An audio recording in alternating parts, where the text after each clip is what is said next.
ഇത് ബ്രദറുകാരെ കുറിച്ചാണ്. ബ്രദറുകാരെങ്കിലും ഉണ്ടെങ്കിൽ ആദ്യം അങ്ങ് ക്ഷമിച്ചേക്കുക. അപ്പോൾ എൻ്റെ കൂടെ 10ാം ക്ലാസ്സിൽ പഠിച്ച ബ്രദറുകാരനാണ്, ഇവാഞ്ചലിസ്റ്റാണ്. അദ്ദേഹത്തിനോട് ഭയങ്കര ക്ലോസാണ്. ഇന്നലെ ഞങ്ങൾ രാത്രി സംസാരിച്ചു. അപ്പം ഞാൻ ഇടയ്ക്കിടയ്ക്ക് ചർച്ചിൽ പോയി പഠിപ്പിക്കാറുണ്ട്. അപ്പോൾ ഒരു ദിവസം പുള്ളിയോട് പറഞ്ഞു, ഒരു 3-4 പേര് സ്നാനപ്പെടാൻ റെഡി ആയിട്ടുണ്ട്, എന്താ ചെയ്യേണ്ടതെന്ന് അറിയത്തില്ല. ഞാൻ എന്താ സ്നാനപ്പെടുത്തണം? അതല്ല, അവർ ആഭരണം ഇടുന്നവരാ. ഞാൻ അതൊന്ന് എന്താ ചെയ്യേണ്ടത്, നിങ്ങളുടെ ലീഡേഴ്സിനോട് ചോദിക്കും. പറഞ്ഞു, നല്ല പ്രശ്നം എന്താണെന്ന് വെച്ചാൽ ഈ ആഭരണം ഊരാൻ പറയാൻ പറ്റില്ല. കാരണം ഈ മൂന്നാറിനടുത്ത ഈ സ്ഥലം, അവിടെ ഈ തമിഴ് ആൾക്കാർ കൊളുന്തു നുള്ളാൻ വന്ന് താമസിക്കുന്ന തമിഴരാ. അപ്പോൾ അവരുടെ ഭർത്താക്കന്മാർ ആഭരണം ഊരി കഴിഞ്ഞ് ഇവർ ഡൈവോഴ്സ് ചെയ്യും. കാരണം ഇതിനകത്ത് താലിമാലയല്ല അവരുടെ വളരെ ഇമ്പോർട്ടൻ്റ് ആയിട്ടുള്ള സാധനം. ഇത് പൊട്ടിച്ചുകൊണ്ട് നിന്ന് കഴിഞ്ഞാൽ അവർ വീട്ടിൽ കയറത്തില്ല. ഇവരെല്ലാം കൂടെ ചർച്ച കൊണ്ട് താമസിക്കാൻ പറ്റും, അതുമില്ല. അപ്പോൾ ഇവരെങ്ങനെ സ്നാനപ്പെടുത്തും? അപ്പം ഞാൻ പറഞ്ഞു, നിങ്ങൾക്ക് ധൈര്യം ഇല്ലെങ്കിൽ വിട്ടേക്ക്, ഞാൻ സ്നാനപ്പെടുത്തിക്കോളാം. പറഞ്ഞു, അത് വേണ്ട, കാരണം പിന്നെ സഭയായിട്ടെല്ലാം പ്രശ്നമുണ്ട്. ഞാൻ പറഞ്ഞു, നിങ്ങൾ ഒന്നും കൂടെ പോയി നിങ്ങളുടെ മറ്റ് സഹോദരങ്ങളൊക്കെ ചോദിക്കാൻ പറഞ്ഞു. അപ്പോൾ ഇദ്ദേഹം പോയി ചോദിച്ചു പറഞ്ഞു, അയ്യോ ഇത് ഒരു കാരണവശാലും അനുവദിക്കാൻ പറ്റത്തില്ല, നമ്മുടെ വേർപാട് തട്ടിപ്പോകുന്നൊക്കെ പറഞ്ഞു ഭയങ്കരമായിട്ട്. അവസാനം ഈ പുള്ളി പറഞ്ഞു, മലയാളികളല്ല, ഒരു തമിഴ്. ആണോ, എന്നാൽ കുഴപ്പമില്ല.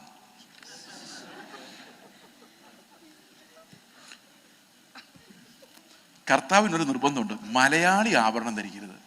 അതെന്തുകൊണ്ടാണെന്ന് ഒരു പിടിയും കിട്ടും. എൻ്റെ വീട്ടിൽ പാസ്റ്റർ വരുമ്പം ഞാൻ ടി വിയിൽ സിനിമ കണ്ടുകൊണ്ടിരിക്കുകയാണെങ്കിൽ ഇതൊക്കെ കാണുന്നതല്ലേ എന്ന് പാസ്റ്റർ ചോദിക്കും. പെട്ടെന്ന് ഹാർവസ്റ്റ് ടി വിയിലോട്ട് മാറ്റാൻ പറ്റിയില്ലെങ്കിൽ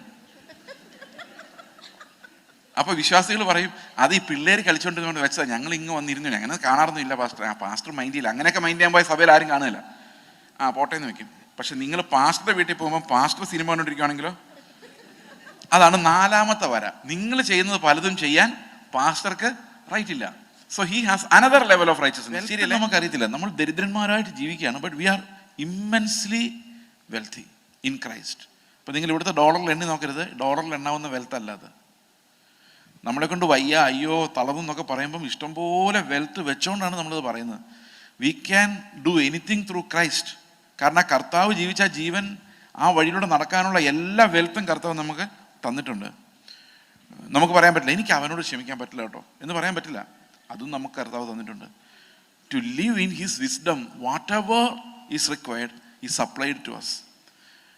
അപ്പോൾ നമ്മുടെ ധനം മനസ്സിലാക്കുകയും ആ ധനം നമ്മൾ അനുഭവിക്കുകയും ചെയ്യുക. അപ്പോൾ എഫ് ലേഖനം ഒരു വലിയ ഷിഫ്റ്റാണ്. എഫ് ലേഖനം പഠിച്ചാൽ നമുക്കതിൻ്റെ ഒരു ഭാഗത്ത് നീതീകരണവും മറുഭാഗത്ത് വിശുദ്ധീകരണവും, അത് ആ വെൽത്ത് എങ്ങനെ നമ്മുടെ മാര്യേജിൽ, നമ്മളത് ഒരു ദിവസം ചിന്തിച്ചായിരുന്നു, ഈ ക്രിസ്തുവിൻ്റെ ഇമ്മെഷറബിൾ വെൽത്ത് എങ്ങനെയാണ് ഒരു മാര്യേജിലേക്ക്, ഒരു കുടുംബജീവിതത്തിലേക്ക് ട്രാൻസ്ലേറ്റഡ് ആകുന്നതെന്ന് നമ്മൾ കണ്ടിരുന്നു.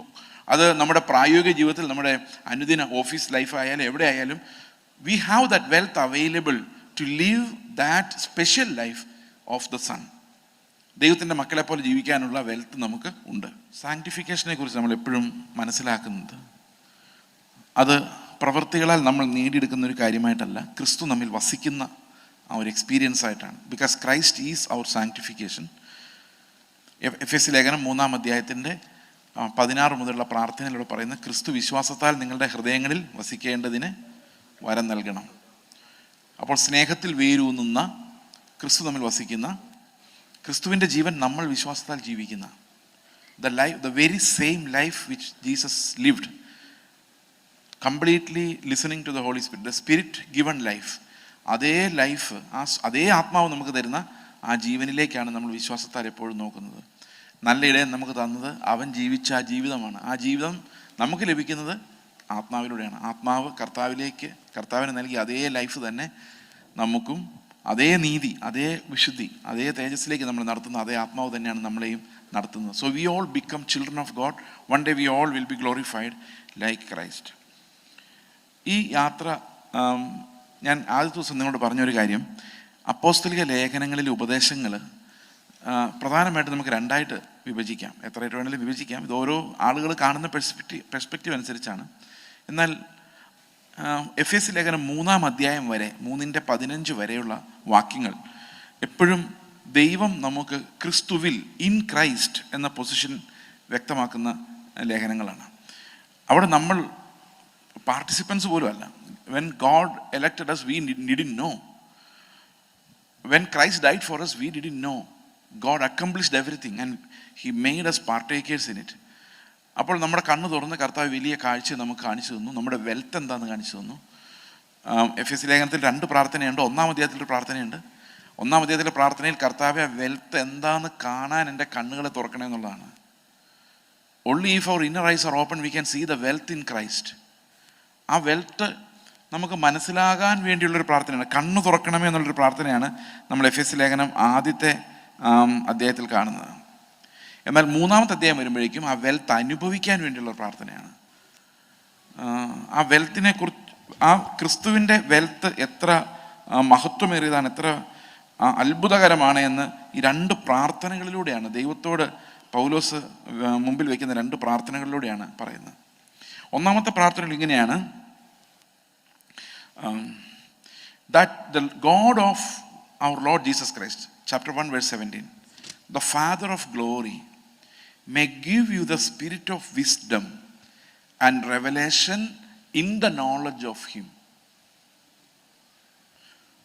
having the eyes of your hearts enlightened, that you may know what is the hope to which he has called you, what are the riches of his glorious inheritance in the saints, and what is the immeasurable greatness of his power toward us who believe, according to the working of his great might that he worked in Christ when he raised him from the dead and seated him at his right hand in the heavenly places.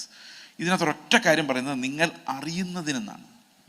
So that your inner eyes are open. നിങ്ങളുടെ അകക്കണ്ണ് തുറന്ന് ഈ ക്രിസ്തു നമുക്ക് വേണ്ടി സമ്പാദിച്ച അത്ഭുതകരമായ wealth എന്താണെന്ന് കാണാൻ ഇവരുടെ കണ്ണുകളെ തുറക്കണമെന്നുള്ളൊരു പ്രാർത്ഥനയാണ് അത്.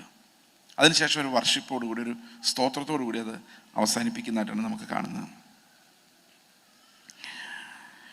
3-ാം അധ്യായത്തിലേക്ക് വരുമ്പോൾ the prayer is about experiencing that wealth. നമുക്ക് വെൽത്ത് ഉണ്ടെന്ന് പറഞ്ഞാൽ മാത്രം പോരാ, നമുക്കത് എക്സ്പീരിയൻസ് ചെയ്യാനായിട്ട് പറ്റണം. We need to know that we are how much wealthy we are in Christ, and also we should be able to enjoy that wealth. പണ്ട് ഈ കോഴിക്കോടിൻ്റെ അടുത്തുള്ളൊരു നഗരത്തിൽ ഒരു ലേഡി അല്ല, ഒരു എന്താ പറയുന്ന ഒരു ജെന്റിൽമാൻ, വെരി ഓൾഡ് മാൻ. അദ്ദേഹം വലിയ ഭൂസ്വത്തുക്കളുടെ ഉടമയായിരുന്നു. പക്ഷെ അദ്ദേഹത്തിൻ്റെ മനസ്സിന് അത്ര സ്ഥിരതയില്ലാത്തതുകൊണ്ട് ഈ സ്വത്തെല്ലാം പുള്ളിയുടെയാണെന്ന് പുള്ളിക്ക് അറിയാൻ വയ്യായിരുന്നു. ഓരോ കടക്കാർ അതിനകത്തൊക്കെ കട നടത്തി അവർ വല്ലപ്പോഴും കൊടുക്കുന്ന ഭിക്ഷ കൊണ്ടാണ് പുള്ളി ജീവിച്ചുകൊണ്ടിരുന്നത് കേട്ടിട്ടുണ്ട്. അത് മരിച്ചും പോയി. വെൽത്ത് നമുക്കറിയത്തില്ല, നമ്മൾ ദരിദ്രന്മാരായിട്ട് ജീവിക്കുകയാണ്. But we are immensely wealthy in Christ. അപ്പോൾ നിങ്ങൾ ഇവിടുത്തെ ഡോളറിൽ എണ്ണി നോക്കരുത്, ഡോളറിൽ എണ്ണാവുന്ന വെൽത്ത് അല്ലാതെ. നമ്മളെ കൊണ്ട് വയ്യ, അയ്യോ, തളർന്നൊക്കെ പറയുമ്പം ഇഷ്ടംപോലെ വെൽത്ത് വെച്ചോണ്ടാണ് നമ്മളത് പറയുന്നത്. We can do anything through Christ. കാരണം കർത്താവ് ജീവിച്ച ജീവൻ, ആ വഴിയിലൂടെ നടക്കാനുള്ള എല്ലാ വെൽത്തും കർത്താവ് നമുക്ക് തന്നിട്ടുണ്ട്. നമുക്ക് പറയാൻ പറ്റില്ല എനിക്ക് അവനോട് ക്ഷമിക്കാൻ പറ്റില്ല കേട്ടോ എന്ന് പറയാൻ പറ്റില്ല. അതും നമുക്ക് കർത്താവ് തന്നിട്ടുണ്ട്. To live in his wisdom, whatever is required is supplied to us. അപ്പോൾ നമ്മുടെ ധനം മനസ്സിലാക്കുകയും ആ ധനം നമ്മൾ അനുഭവിക്കുകയും ചെയ്യുക. അപ്പോൾ എഫെസ്യ ലേഖനം ഒരു വലിയ ഷിഫ്റ്റാണ്. എഫെസ്യ ലേഖനം പഠിച്ചാൽ നമുക്കതിൻ്റെ ഒരു ഭാഗത്ത് നീതീകരണവും മറുഭാഗത്ത് വിശുദ്ധീകരണവും, അത് ആ വെൽത്ത് എങ്ങനെ നമ്മുടെ മാര്യേജിൽ, നമ്മളത് ഒരു ദിവസം ചിന്തിച്ചായിരുന്നു, ഈ ക്രിസ്തുവിൻ്റെ ഇമ്മെഷറബിൾ വെൽത്ത് എങ്ങനെയാണ് ഒരു മാര്യേജിലേക്ക്, ഒരു കുടുംബജീവിതത്തിലേക്ക് ട്രാൻസ്ലേറ്റഡ് ആകുന്നതെന്ന് നമ്മൾ കണ്ടിരുന്നു. അത് നമ്മുടെ പ്രായോഗിക ജീവിതത്തിൽ, നമ്മുടെ അനുദിന ഓഫീസ് ലൈഫ് ആയാലും എവിടെ ആയാലും, we have that wealth available to live that special life of the son. ദൈവത്തിൻ്റെ മക്കളെ പോലെ ജീവിക്കാനുള്ള വെൽത്ത് നമുക്ക് ഉണ്ട്. ഈ എഫെസ്യ ലേഖനം ഒരു വലിയ ഷിഫ്റ്റാണ്. നീതീകരണത്തിൻ്റെ ആ ഫോക്കസിൽ നിന്ന് വിശുദ്ധീകരണത്തിൻ്റെ ഫോക്കസിലേക്ക് അപ്പോസ്തലിക ഉപദേശങ്ങൾ ടേൺ ആകുന്നത് എഫെസ്യ ലേഖനത്തിലാണ്. കൊളോസ്യ ലേഖനം മുഴുവൻ പറയുന്നത് നമ്മൾ അവൻ്റെ വിശുദ്ധി എങ്ങനെ പ്രാപിക്കും. Not by the commandments of the law, but by faith, by looking, by setting our eyes on things of high. ഉയരത്തിലേക്ക് നമ്മുടെ കണ്ണുകളെ ഫിക്സ് ചെയ്യുന്ന വഴി, മറഞ്ഞിരിക്കുന്ന ക്രിസ്തുവിൻ്റെ ജീവൻ വിശ്വാസത്താൽ ജീവിക്കുന്നത് വഴി. ഉയരത്തിലേക്ക് നമ്മുടെ കണ്ണുകൾ ഉയർത്തി കർത്താവിൻ്റെ വെൽത്ത് നമുക്ക് മനസ്സിലാകുമ്പോൾ ഈ ലോകത്തെ ഇതെല്ലാം മലിനമെന്ന് നമ്മൾ കാണുന്നു.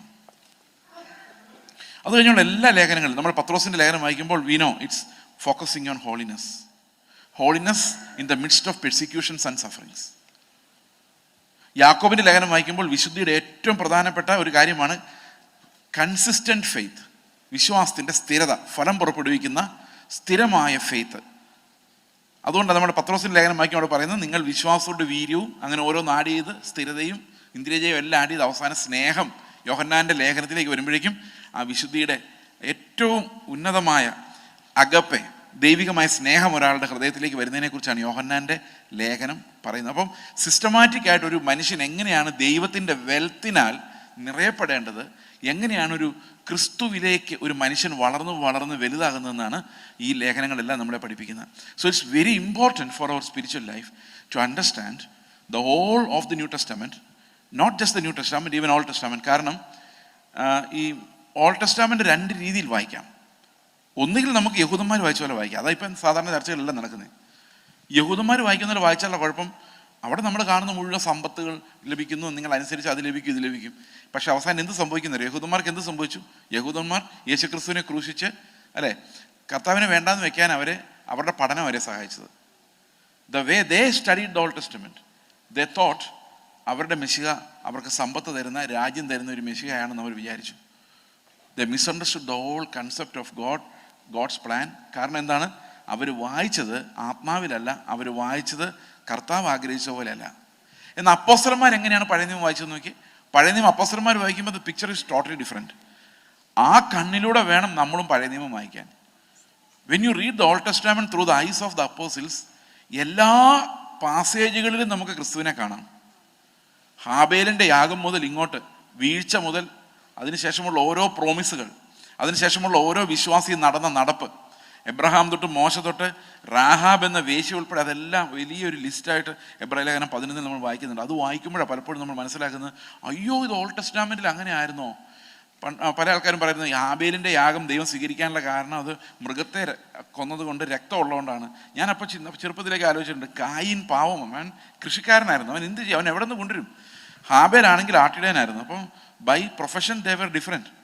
പക്ഷേ അത് എബ്രായ ലേഖനം വായിക്കുമ്പോഴാണ് പറയുന്നത് അങ്ങനെയല്ല, വിശ്വാസമാണ് അതിൻ്റെ ഡിഫറൻഷിയേറ്റിംഗ് ഫാക്ടർ. ഇത് നമുക്ക് പുതിയ നിയമം വായിക്കുമ്പോൾ പുതിയ നിയമത്തിൻ്റെ കണ്ണിലൂടെ, അപ്പോസ്തലന്മാരുടെ കണ്ണിലൂടെ നമുക്ക് ബൈബിൾ മുഴുവൻ വേറെ ആ ഫെയ്ത്തിൻ്റെ ആംഗിളിൽ നമുക്ക് മനസ്സിലാവും. അങ്ങനെ മനസ്സിലാക്കിയില്ലെങ്കിൽ നമ്മൾ കർത്താവിനെ ക്രൂശിക്കുന്ന യഹൂദന്മാരെ പോലാവും.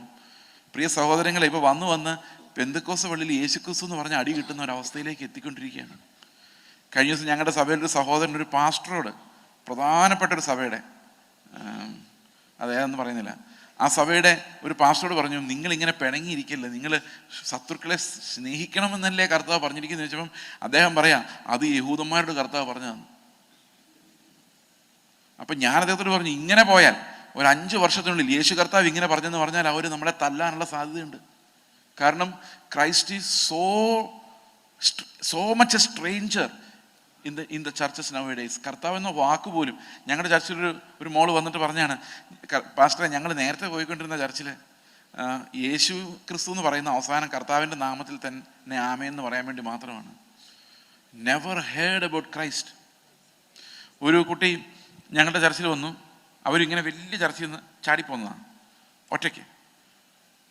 അവരുടെ പേരൻസ് എല്ലാം അതിനകത്ത് തന്നെ ഒറ്റയ്ക്ക് ചാടിപ്പോന്നു. ഇപ്പോൾ പാസ്റ്റർ വീട്ടിൽ ചെന്ന് അന്വേഷിച്ച് എന്തിനാണ് നീ പോയത് എന്ന് ചോദിച്ചപ്പം ആ കുട്ടി പറഞ്ഞ റിപ്ലൈ ഇതാണ്, അതിൻ്റെ വാട്സാപ്പിൽ കിടപ്പുണ്ട്, 25 വർഷമായിട്ട് ഞാനിവിടെ ഉണ്ട്, ഇന്നേ വരെ രക്ഷിക്കപ്പെടുന്നത് എങ്ങനെ, വിശദീകരിക്കപ്പെടുന്നത് എങ്ങനെ, സ്വർഗത്തിൽ പോകുന്നത് എങ്ങനെയെന്ന് പറഞ്ഞ് ഞാൻ കേട്ടിട്ടില്ല.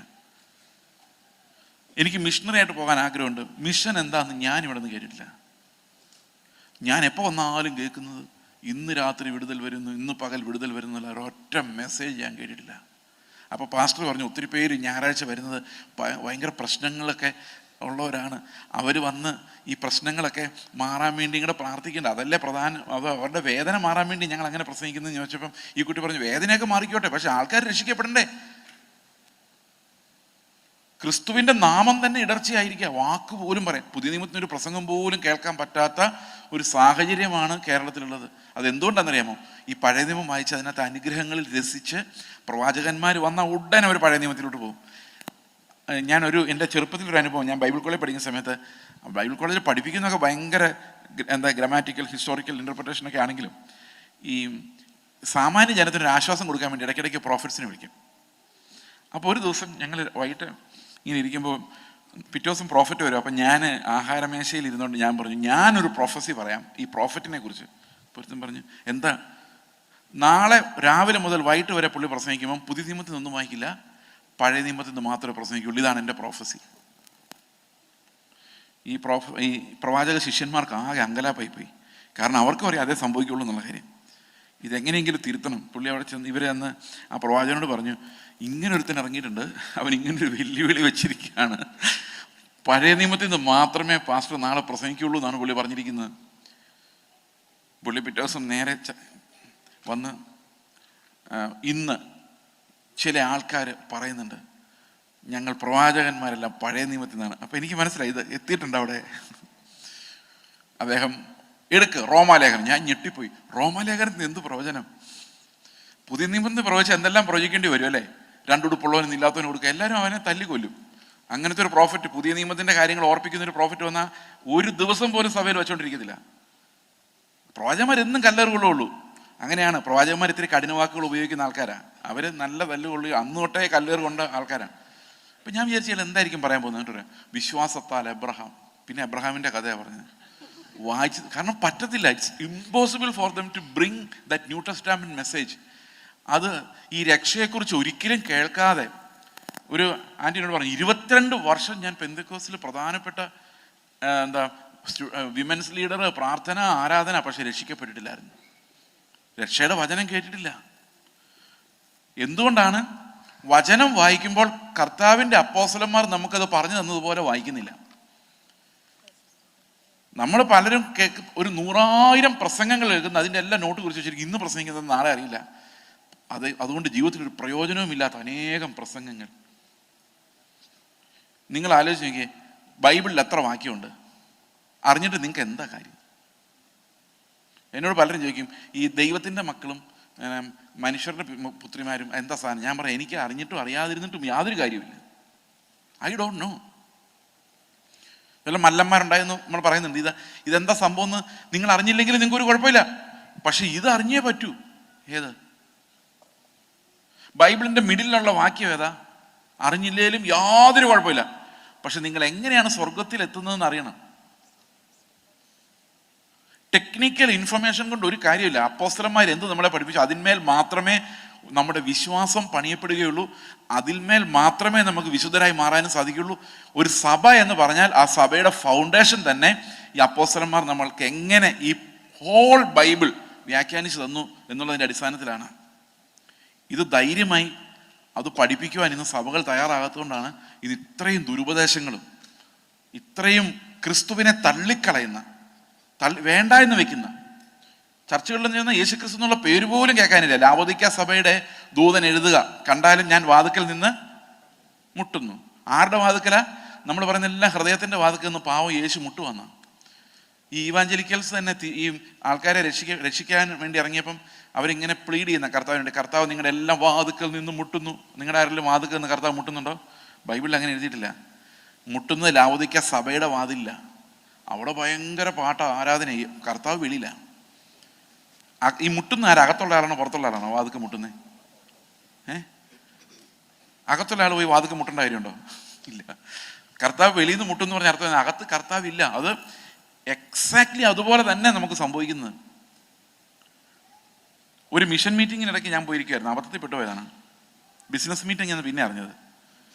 അപ്പോൾ ഇവരിങ്ങനെ കാശില്ല എന്ത് ചെയ്യുന്ന ആലോചിച്ചപ്പോൾ ഞാൻ പറഞ്ഞു, കർത്താവ് ഉണ്ടല്ലോ, കർത്താവ് നടത്തിക്കോളൂ എന്ന് പറഞ്ഞപ്പോൾ എല്ലാവരും ഒരു ചിരി.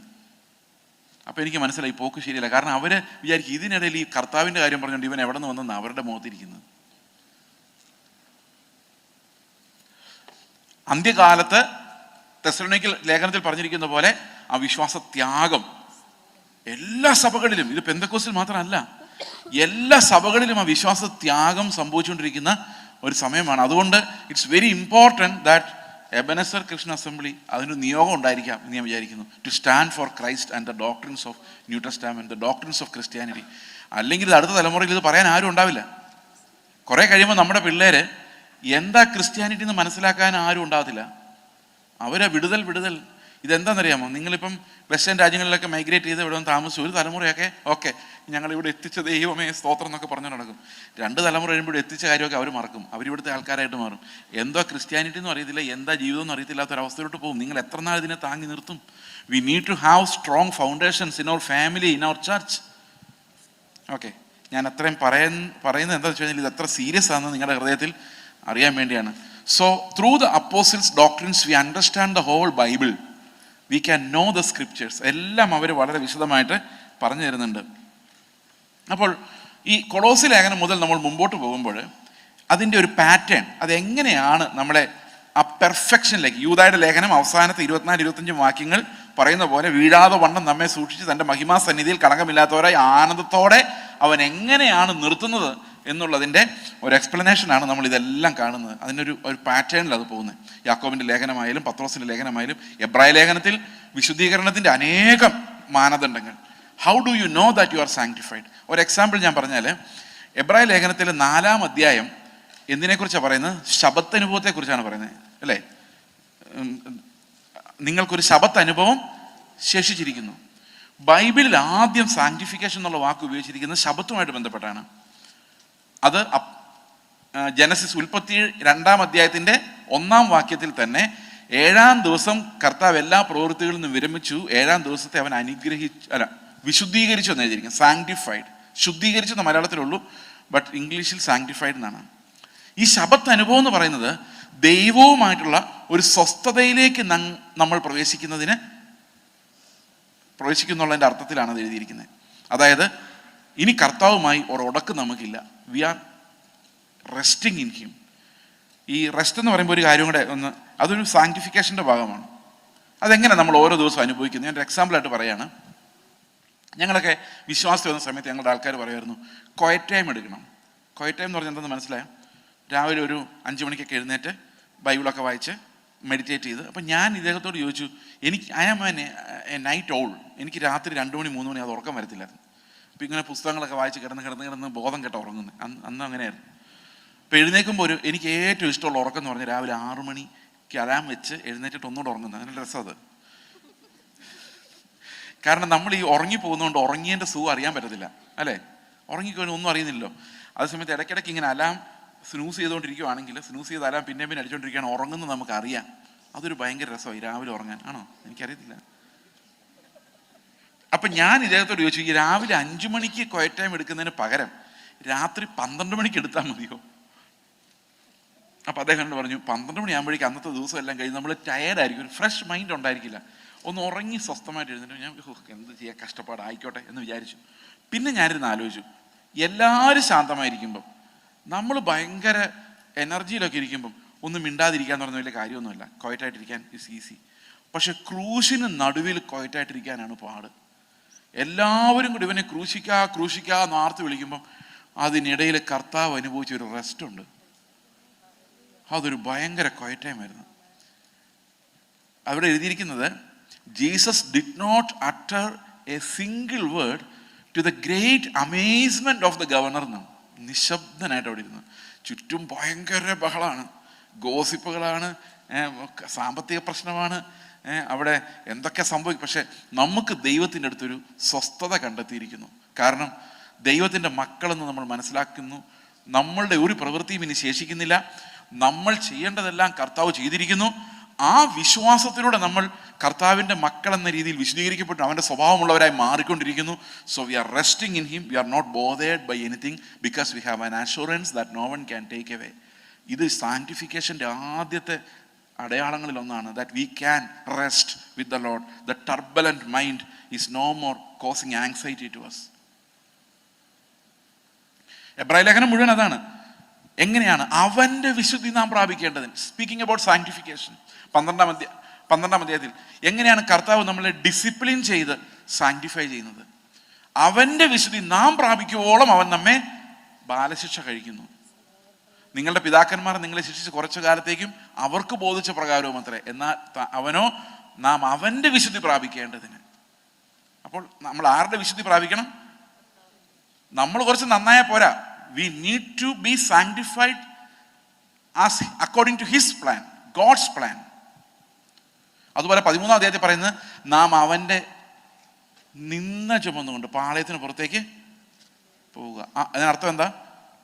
Zafar for the sake of the Lord and be separated from the camp. ക്യാമ്പിലുള്ളവരെല്ലാവരും ചിന്തിക്കുന്ന പോലെ ചിന്തിക്കാതെ ക്രിസ്തുവിൻ്റെ നിന്ന ചുമന്നുകൊണ്ട് പാളയത്തിൻ്റെ പുറത്തേക്ക് പോവുക.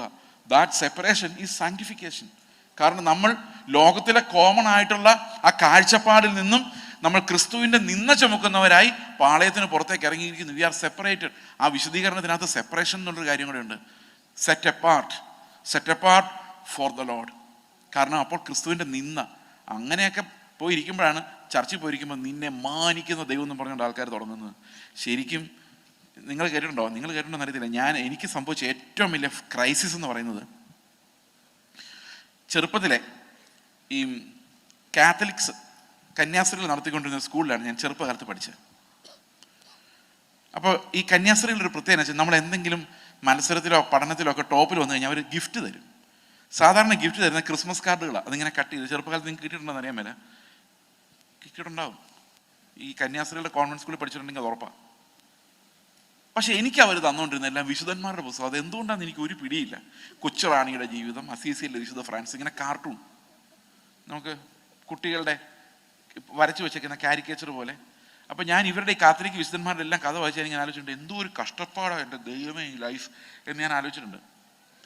പിന്നെ ഞാൻ ഫസ്റ്റ് ഇയർ പ്രീ ഡിഗ്രി പഠിച്ചു കഴിഞ്ഞ് CSI പള്ളി ഞാൻ ഒറ്റയ്ക്ക് പോയി. കാരണം അതിനകത്ത് ഈ പറയുന്ന ഗുരുമാരുകളൊന്നും ഇല്ലാത്തതുകൊണ്ട് ജസ്റ്റ് പോയി സമാധാനമായിട്ടിരിക്കാം. അപ്പോൾ അവരുടെ സൺഡേ സ്കൂളിൽ ഞാൻ പഠിപ്പിക്കുകയും ചെയ്തു. 18 വയസ്സ് വരെ അവിടെ സൺഡേ സ്കൂൾ. അപ്പോൾ അവസാനത്തെ ഒരു വർഷം ഞാൻ പഠിച്ചു, പിന്നെ അവിടെ പഠിപ്പിക്കുകയും ചെയ്തു. അവിടെ മുഴുവൻ വായിക്കുന്നത് മിഷണറിമാരുടെ കഥയാണ്. വില്യം കേറി, അവർക്ക് മിഷണറി ഹീറോസ് ഉണ്ട് കുറേ പേര്. വില്യം കേറി, ഹഡ്സൺ ടൈലർ, C.T. സ്റ്റഡ്, ഇവരെക്കുറിച്ചൊക്കെ ഞാൻ പഠിച്ചത് ആ 2-3 വർഷമാണ്.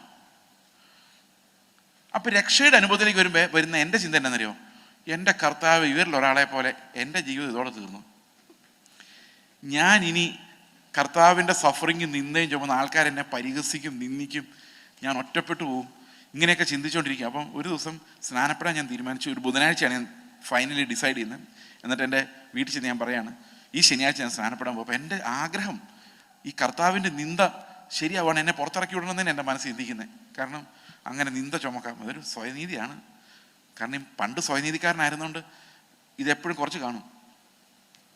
അപ്പം ഞാൻ ചെന്ന് എൻ്റെ അപ്പനോട് പറഞ്ഞപ്പോൾ എൻ്റെ അപ്പൻ എന്നോട് ചോദിച്ചു, നീ അതിന് നന്നായിട്ടുണ്ടോ? ഞാൻ പറഞ്ഞു, ഏതാണ്ട് നന്നായിട്ടുണ്ടെന്നാണ് തോന്നുന്നത്. ശനിയാഴ്ച സ്നാനപ്പെടാൻ നോക്കിയപ്പോൾ അപ്പനും അമ്മയും എല്ലാം പുതിയ ഡ്രസ്സുമായിട്ട് ഇതേ സ്നാനം കൂടാൻ വന്നിരിക്കുന്നു. 7 മാസം കഴിഞ്ഞപ്പോൾ അവർ സ്നാനപ്പെട്ടു. അപ്പോൾ എനിക്ക് എൻ്റെ ജീവിതത്തിൽ ഞാൻ വിചാരിക്കുകയാണ്, ഇനി കഷ്ടങ്ങളും നിന്ദയും പരിഹാസവും എല്ലാം കർത്താവിന് വേണ്ടി സഹിക്കണം. നേരെ പോയിരുന്ന ചർച്ചിലേക്ക് വന്നപ്പോൾ അവിടെ ഇരിക്കുന്ന ഒരു പ്രവാചകൻ, നിന്നെ നിന്ദിച്ചവരുടെ ഇടയിൽ മാനിക്കുന്ന ദൈവം. അപ്പോഴെൻ്റെ ഉള്ളിലേക്ക് ഈ സ്പെല്ലിംഗ് മിസ്റ്റേക്ക് വരുന്നുണ്ട്. കർത്താവെ, അപ്പോൾ ഇവിടെ മാനമാണ് ആൾക്കാർ ആഗ്രഹിക്കുന്നത്. മറ്റുള്ളവരെല്ലാം പറയണം, ഓ അവനങ്ങ് വലുതായി പോയി. ക്രിസ്തുവിൻ്റെ നിന്ന എന്ന് പറയുന്നത് ക്രിസ്തുവിനെയൊക്കെ നമ്മൾ പണ്ടേ വിട്ടതാ, ആ കേസ് വിട്ടു. 2001, 2002 ആയപ്പോഴേക്കും എൻ്റെ ഉള്ളിൽ ഈ pain, Christ is nowhere to be seen എന്നുള്ള ആ പെയിൻ എൻ്റെ ഉള്ളിൽ വരാൻ തുടങ്ങിയത്. ഇത് എന്നെ സംബന്ധിച്ച് എൻ്റെ ലൈഫിൽ ഏറ്റവും വലിയ ക്രൈസ്റ്റ് എക്സ്പീരിയൻസ് ആയിരുന്നു. To know that I have come to a wrong place where Christ is not praised, where Christ is not glorified. His shame is considered as shame, not as something honorable. ഇപ്പം ക്രിസ്തുവിനെ തള്ളിക്കളയുന്ന ഒരു സമൂഹം നമ്മുടെ ചുറ്റും ഉണ്ടായി വന്നുകൊണ്ടിരിക്കുന്നു. ഞാൻ കഴിഞ്ഞ ദിവസം ഒരാളോട് പറഞ്ഞു, 90കളിലാണ് ഈ പരിപാടി തുടങ്ങിയെന്ന്. കറക്റ്റ്. ഞാൻ ഈ ചേർന്ന 90-ന് ശേഷം, 96-ലാണ് ഈ peak time of prosperity. They removed the glory of the Lord as the primary concern of a saint. ഇത്രയും ഞാൻ പറഞ്ഞ് നിങ്ങളെ പേടിപ്പിച്ച ശേഷം നമുക്ക് ഈ സാങ്ക്ടിഫിക്കേഷൻ്റെ ചാർട്ട് നമുക്ക് നോക്കാം. How are we sanctified? How is this progress planned by God? ഇത് പത്രോസാണ് ശരിക്കും വിശദീകരിക്കുന്ന ആ 2 പത്രോസിൻ്റെ ലേഖനം. ഈ 2 പത്രോസിൻ്റെ ലേഖനത്തിൽ എങ്ങനെയാണ് ഈ സാങ്ക്ടിഫിക്കേഷൻ്റെ യാത്ര ദൈവം നമുക്ക് തരുന്നതെന്നുള്ളത് കാണിക്കുന്നുണ്ട്. It's very important. This first may be the whole of Peter's epistle, 2 Peter. Okay, അതിൽ ചില വാക്യങ്ങൾ ഞാൻ വ്യാഖ്യാനിക്കാൻ ആഗ്രഹിക്കുന്നു. അതിലെ 1-ാമത്തെ വാക്യത്തിൽ തന്നെ, ഇംഗ്ലീഷിൽ 1-ാമത്തെ വാക്യം, മലയാളത്തിൽ ഒന്ന് തന്നെയായിരിക്കും. Simon Peter, a servant and apostle of Jesus Christ, എഴുതുകയാണ്. ആർക്കാന്നറിയോ? To those who have obtained a faith of equal standing with ours by the righteousness of our God and Savior Jesus Christ. യേശുക്രിസ്തുവിൻ്റെ ദാസനും അപ്പോസ്തലനുമായ ശീമോൻ പത്രോസ്, ശ്രദ്ധിക്കണേ, ആ വാക്കുകൾ, ഓരോ വാക്കുകളും important ആണ്. നമ്മുടെ ദൈവത്തിൻ്റെയും രക്ഷിതാവായ യേശു ക്രിസ്തുവിൻ്റെ നീതിയാൽ ഞങ്ങൾക്ക് ലഭിച്ചതുപോലെ അതേ വിലയേറിയ വിശ്വാസം ലഭിച്ചവർക്ക് എഴുതുന്നത്. ഇപ്പം രാവിലെ നമ്മൾ ചിന്തിച്ചുകൊണ്ടിരുന്നത് എന്താണ്? ചർച്ച രാവിലെ വന്ന ആളുകൾ ഓർക്കുന്നുണ്ടോ? ഈ വിലയേറിയ വിശ്വാസം, how is it different from common faith? ഈ വിലയേറിയ വിശ്വാസം എവിടെ നിന്നാണ് വരുന്നത്? ഇവിടെ പറയുന്നത് നമ്മുടെ ദൈവത്തിൻ്റെയും രക്ഷിതാവായ യേശു ക്രിസ്തുവിൻ്റെയും നീതിയാൽ ഞങ്ങൾക്ക് ലഭിച്ചതുപോലെ. അപ്പൊ എവിടെ നിന്നാണ് വിശ്വാസം വന്നത്? From the righteousness of God. റോമാലേഖനം 1:16 എങ്ങനെ പറയുന്നത്? സുവിശേഷത്തെക്കുറിച്ച് എനിക്ക് ലജ്ജയില്ല, വിശ്വസിക്കുന്ന ഏവർക്കും ആദ്യം യഹൂദനും പിന്നെ യവനനും അത് രക്ഷയ്ക്കായി ദൈവശക്തിയാകുന്നുവല്ലോ. അടുത്ത വാക്യാണ്, അതിൽ ദൈവത്തിന്റെ നീതി. ശ്രദ്ധിക്കണേ, അതിൽ ദൈവത്തിന്റെ നീതി വിശ്വാസം ഹേതുവായും വിശ്വാസത്തിനായിക്കൊണ്ടും വെളിപ്പെടുന്നു. അപ്പൊ വിശ്വാസം ഹേതുവായി വെളിപ്പെടുന്നു, അതുപോലെ വിശ്വാസം ഉണ്ടാകാൻ വേണ്ടിയും വെളിപ്പെടുന്നു. അത് ഇംഗ്ലീഷ് സ്റ്റാൻഡേർഡ് വേർഷനിൽ അത് കൃത്യമായിട്ട് കൊടുത്തിട്ടുണ്ട്. അവിടെ കൊടുത്തിരിക്കുന്നത് ഇങ്ങനെയാണ്, For in it the righteousness of God is revealed from faith. Okay, righteousness is revealed from faith and for faith. For faith എന്ന് പറഞ്ഞാൽ എന്തോ? To generate that faith. വിശ്വാസത്തിനായിക്കൊണ്ടും. എന്ത് നല്ല ട്രാൻസ്ലേഷനാണ് മലയാളത്തിൽ. ഞാൻ ആലോചിക്കായിരുന്നു, ഇംഗ്ലീഷ് സ്റ്റാൻഡേർഡ് വേർഷൻ ബൈബിൾ ഞാൻ ഫോളോ ചെയ്യാൻ തുടങ്ങിയപ്പോഴാണ് മനസ്സിലായത് ഈ മലയാളം ട്രാൻസ്ലേഷൻ എത്ര ബ്യൂട്ടിഫുൾ ആണ്. കാരണം ഈ NIV എഴുതിയവർക്കൊന്നും അത് പിടികിട്ടിട്ടില്ല.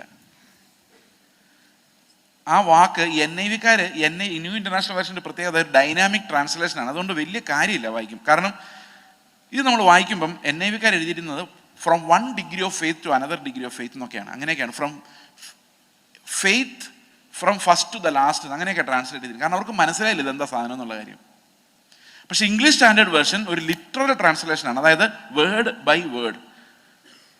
ആ വേർഡ് ബൈ വേർഡ് ആയതുകൊണ്ട് ആ ഗ്രീക്കിലുള്ള അതേ വേർഡ് അതുപോലെ തന്നെ ട്രാൻസ്ലേറ്റ് ചെയ്തിരിക്കുന്നു. But the other one is dynamic. അവർ തന്നെ പറയുന്നുണ്ട്, അതിൻ്റെ ഇൻട്രൊഡക്ഷൻ എഴുതിയിട്ടുണ്ട്.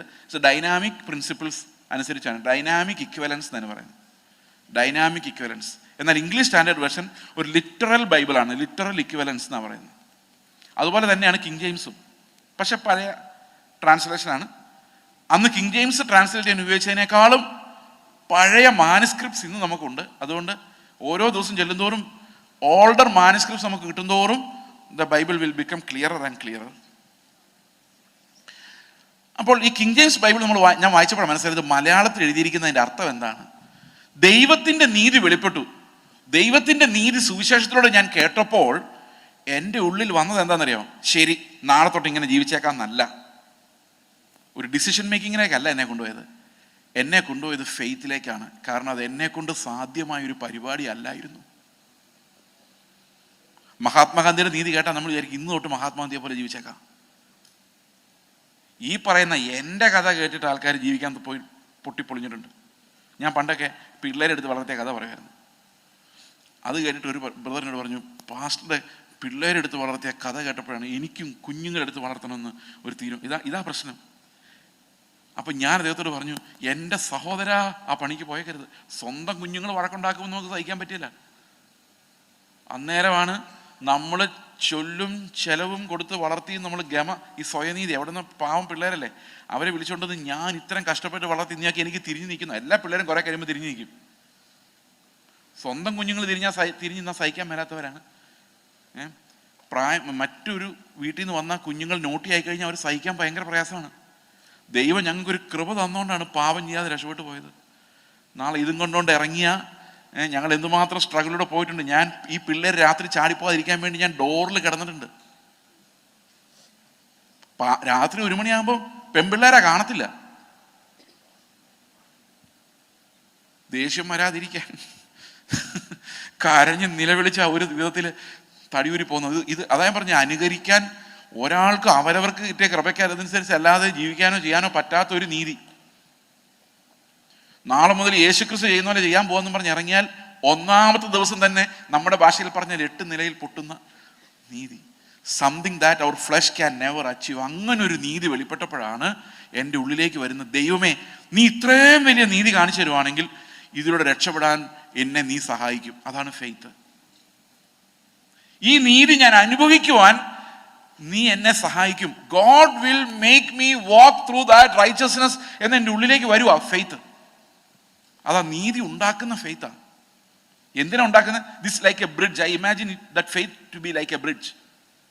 ദൈവം നമ്മളിലേക്ക് ഒരു ബ്രിഡ്ജ് പണിയുന്നു, ഫെയ്ത്ത് എന്ന ബ്രിഡ്ജ്. ആ റൈച്ചസ്നെസ്സിൽ നിന്ന് ഒരു ബ്രിഡ്ജ് നമ്മളിലേക്ക് വരുന്നു. ആ ബ്രിഡ്ജിലൂടെ നമ്മൾ ആ റൈച്ചസ്നെസ്സിലേക്ക് നടക്കുന്നു. From faith and for faith. From and for. വിശ്വാസം ഹേതുവായും വിശ്വാസത്തിനായിക്കൊണ്ടും. 2 പത്രോസിലേക്ക് വരുമ്പം അവിടെ പറയാണ്, അതേ കാര്യം റിപ്പീറ്റ് ചെയ്തിട്ട് പറയാണ്, ഞങ്ങൾക്ക് ലഭിച്ച അതേ വിലയേറിയ വിശ്വാസം ലഭിച്ചവർ. എങ്ങനെ ലഭിച്ചവർ? ഈ ദൈവത്തിൻ്റെ നീതിയാൽ. By the righteousness of God. When the righteousness of God was revealed,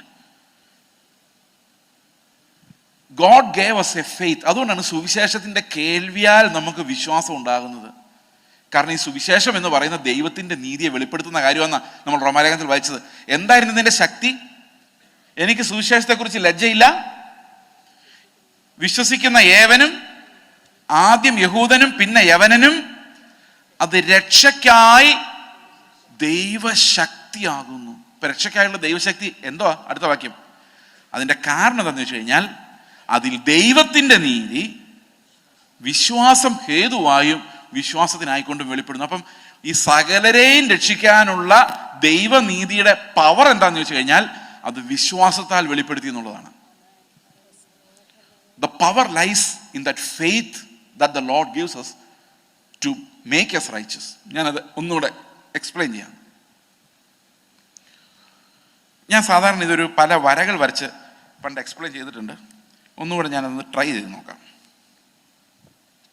okay, ഇതിന് താഴെ ഒരു വരയുണ്ട്.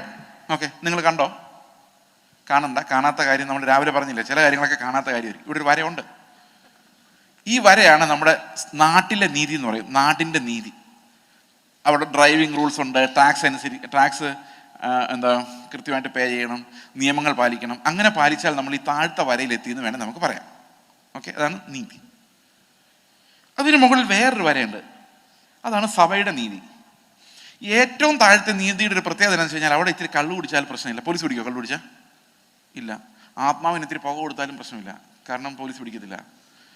വീട്ടുകാരെല്ലാവരുടെ പോയിരുന്ന് സിനിമാ കോട്ടെ പോയിരുന്നൊരു സിനിമ കണ്ടാലും ഒരു പ്രോബ്ലം ഇല്ല, കാരണം ഗവൺമെൻറ് അതൊക്കെ സാങ്ഷൻ ചെയ്തിട്ടുണ്ട്. എന്നാൽ അതിൻ്റെ മുകളിലൊരു വരയുണ്ട്, ഇതാണ് സഭയുടെ വര. സഭയുടെ വരയുടെ പ്രത്യേകത എന്താണെന്ന് വെച്ച് കഴിഞ്ഞാൽ, ഈ നിയമങ്ങളെല്ലാം അനുസരിക്കണം, പ്ലസ് ആഡ് ചെയ്യണം. അല്ലേ, എന്തൊക്കെ ആഡ് ചെയ്യുന്നത്? കള്ളു കുടിക്കാൻ പാടില്ല, സിഗരറ്റ് വലിക്കാൻ പാടില്ല, തിയേറ്ററിൽ പോയിരുന്ന് സിനിമ കാണാൻ പാടില്ല, പിന്നെ ദശാംശം കൃത്യമായിട്ട് കൊടുക്കണം, കാശ് ഇടേണ്ടടുത്തെല്ലാം ഇടണം, ഷെയ്ക്കാൻ്റെ കൊടുക്കുമ്പോൾ നല്ലപോലെ കൊടുക്കണം, പിന്നെ വഴക്കുണ്ടാക്കരുത്, മര്യാദക്കാരനായിരിക്കണം. പിന്നെ എന്താണെന്ന് വെച്ച് കഴിഞ്ഞാൽ ഓരോ സഭകൾക്കും വര വേറെ വേറെയാണ്. ചില സഭകൾക്ക് ആഭരണം ഇട്ട് കഴിഞ്ഞാൽ സ്വർഗത്തിൽ പോവില്ല, മറ്റാൾക്കാരെല്ലാം പോകും. അതൊരു ഭയങ്കര കോമഡി ആട്ടോ. അതും കൂടെ പറഞ്ഞാൽ ഇതിൻ്റെ കൂടെ പറയേണ്ട ഒരു കാര്യമാണ്. ഒരു ദിവസം ഞങ്ങളുടെ അടുത്ത് എനിക്കൊരു ബ്രദറൻ ചർച്ചുമായിട്ട് വളരെ ക്ലോസ് അസോസിയേഷൻ ഉണ്ട്. ഇത് ബ്രദറുകാരെ കുറിച്ചാണ്. ബ്രദറുകാരെങ്കിലും ഉണ്ടെങ്കിൽ ആദ്യം അങ്ങ് ക്ഷമിച്ചേക്കുക. അപ്പോൾ എൻ്റെ കൂടെ 10ാം ക്ലാസ്സിൽ പഠിച്ച ബ്രദറുകാരനാണ്, ഇവാഞ്ചലിസ്റ്റാണ്. അദ്ദേഹത്തിനോട് ഭയങ്കര ക്ലോസാണ്. ഇന്നലെ ഞങ്ങൾ രാത്രി സംസാരിച്ചു. അപ്പം ഞാൻ ഇടയ്ക്കിടയ്ക്ക് ചർച്ചിൽ പോയി പഠിപ്പിക്കാറുണ്ട്. അപ്പോൾ ഒരു ദിവസം പുള്ളിയോട് പറഞ്ഞു, ഒരു 3-4 പേര് സ്നാനപ്പെടാൻ റെഡി ആയിട്ടുണ്ട്, എന്താ ചെയ്യേണ്ടതെന്ന് അറിയത്തില്ല. ഞാൻ എന്താ സ്നാനപ്പെടുത്തണം? അതല്ല, അവർ ആഭരണം ഇടുന്നവരാ. ഞാൻ വെച്ചാൽ അതൊന്ന് എന്താ ചെയ്യേണ്ടത്, നിങ്ങളുടെ ലീഡേഴ്സിനോട് ചോദിക്കും. പറഞ്ഞാൽ എൻ്റെ പ്രശ്നം എന്താ വെച്ചാൽ, ഈ ആഭരണം ഊരാൻ പറയാൻ പറ്റില്ല. കാരണം ഈ മൂന്നാറിനടുത്ത ഈ സ്ഥലം, അവിടെ ഈ തമിഴ് ആൾക്കാർ കൊളുന്തു നുള്ളാൻ വന്ന് താമസിക്കുന്ന തമിഴരാ. അപ്പോൾ അവരുടെ ഭർത്താക്കന്മാർ ആഭരണം ഊരി കഴിഞ്ഞ് ഇവർ ഡൈവോഴ്സ് ചെയ്യും.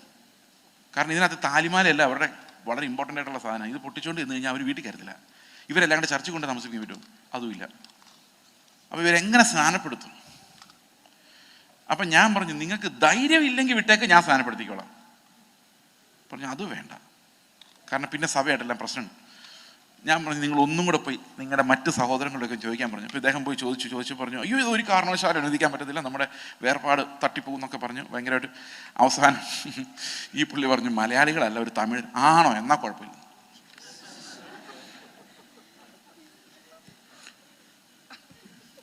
കർത്താവിനൊരു നിർബന്ധമുണ്ട്, മലയാളി ആഭരണം ധരിക്കരുത്. അതെന്തുകൊണ്ടാന്ന് ഒരു പിടിയും കിട്ടുന്നില്ല. ഞാൻ ഇത്തിരി വെള്ളം കുടിക്കട്ടെ.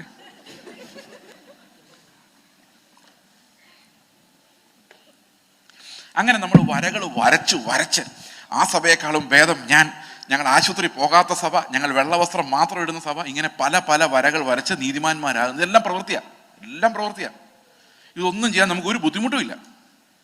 വെള്ളവസ്ത്രം ഇടാൻ എന്തെങ്കിലും ബുദ്ധിമുട്ടുണ്ടോ? ഒരു ബുദ്ധിമുട്ടുമില്ല. 2, അപ്പം നിങ്ങൾ ചോദിക്കാതിരിക്കും നിങ്ങൾ എന്താ ഇടാത്തെന്ന്. ഞാൻ പറയും ഇതിടാനും വലിയ ബുദ്ധിമുട്ടില്ല, അതുകൊണ്ട്. ഓക്കെ, ഇനി മൂന്നാമത്തെ ഒരു വരയുണ്ട്. ഈ മൂന്നാമത്തെ വര എന്ന് പറഞ്ഞാൽ അത് എൻ്റെ വരയാണ്. എൻ്റെ വര എന്ന് പറഞ്ഞാൽ ഇവിടെ ഉള്ളതിൽ ഏറ്റവും നീതിമാൻ ആരാ? ഞാനാ. അത് ഞാൻ പരസ്യമായിട്ട് പറയൂലെന്നേ ഉള്ളൂ, നിങ്ങൾക്ക് അറിയാൻ മേലാഞ്ഞിട്ടാ. ഇവിടെ ഉള്ളതിൽ ഏറ്റവും പെട്ടെന്ന് മാനസാന്തരപ്പെടുന്ന പാവമായ ഒരാൾ ഞാനാണ്. നിങ്ങൾ പാവമല്ലേ? അതാണ് എൻ്റെ വര. അപ്പോൾ മറ്റുള്ളവരൊന്നും എന്നെപ്പോലെ അല്ലാത്തതിൽ എനിക്ക് ദുഃഖമുണ്ട്. നിങ്ങൾ ആലോചിക്കും, ശരിയല്ലേ? നിങ്ങളെപ്പോലെ എല്ലാവരും ഡീസൻ്റ് ആയിരുന്നെങ്കിൽ എപ്പോഴേ ഈ സഭ ഉണർന്നു പോയേന്. പക്ഷെ ചില അച്ചായന്മാർ മാനസാന്തരപ്പെടാതെ ഇങ്ങനെ കിടക്കുന്നുണ്ടല്ലേ, അല്ലേ? ഇനി അതിന് മുകളിലൊരു വരയുണ്ട്, അതാണ് പാസ്റ്ററുടെ വര. ഇത് രസകരമായ വരയാണ്. എൻ്റെ വീട്ടിൽ പാസ്റ്റർ വരുമ്പം ഞാൻ ടി വിയിൽ സിനിമ കണ്ടുകൊണ്ടിരിക്കുകയാണെങ്കിൽ ഇതൊക്കെ കാണുന്നതല്ലേ എന്ന് പാസ്റ്റർ ചോദിക്കും. പെട്ടെന്ന് ഹാർവസ്റ്റ് ടിവിയിലോട്ട് മാറ്റാൻ പറ്റിയില്ലെങ്കിൽ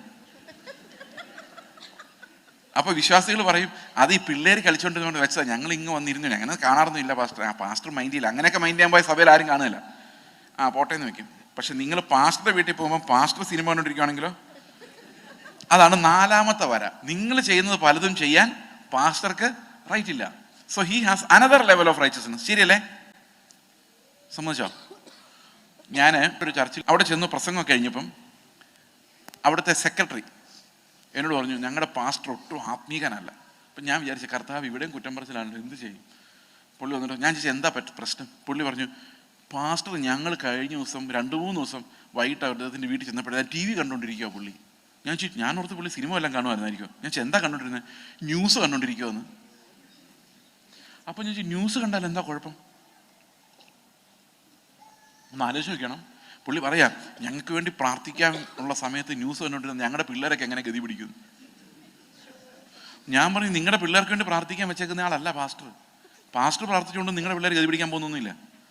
നമ്മുടെ എല്ലാം പ്രാർത്ഥന ഒരുപോലെ ഉള്ളൂ. ദൈവം ശ്രദ്ധിക്കുന്ന ഒരൊറ്റ മധ്യസ്ഥനെ നമുക്കുള്ളൂ, ഒരൊറ്റ അഭിഷിക്തനെ നമുക്കുള്ളൂ.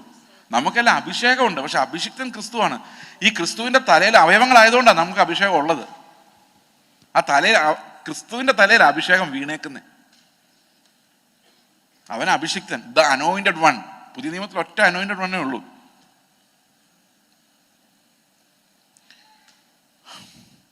അപ്പോൾ ഈ വിശ്വാസങ്ങൾ, അതായത് ഇടനിലയ്ക്ക് നിൽക്കുന്ന പ്രാർത്ഥിക്കുന്ന ആൾക്കാർ എന്നുള്ള വിശ്വാസം, അവർക്ക് കുറച്ച് എക്സ്ട്രാ നീതി വേണമെന്നുള്ള, എന്നാലേ ദൈവം ഞങ്ങളിൽ നിന്നും പ്രാർത്ഥന കേൾക്കാത്തതിൻ്റെ കാരണം വെച്ചാൽ നമ്മൾ അത്ര നീതി ഇല്ലാത്തവരാ. അപ്പോൾ ഇവരൊക്കെ എപ്പോഴും സിനിമയൊന്നും കാണാതെ TV ഒന്നും കാണാതെ ഇരിക്കുന്നവരായതുകൊണ്ട് അവർ പ്രാർത്ഥിച്ചാൽ ദൈവം പെട്ടെന്ന് കേൾക്കുമെന്നൊരു വിശ്വാസം ഈ പാവപ്പെട്ട വിശ്വാസിയുടെ ഉള്ളിൽ കിടപ്പുണ്ട്. ശരിയല്ലേ?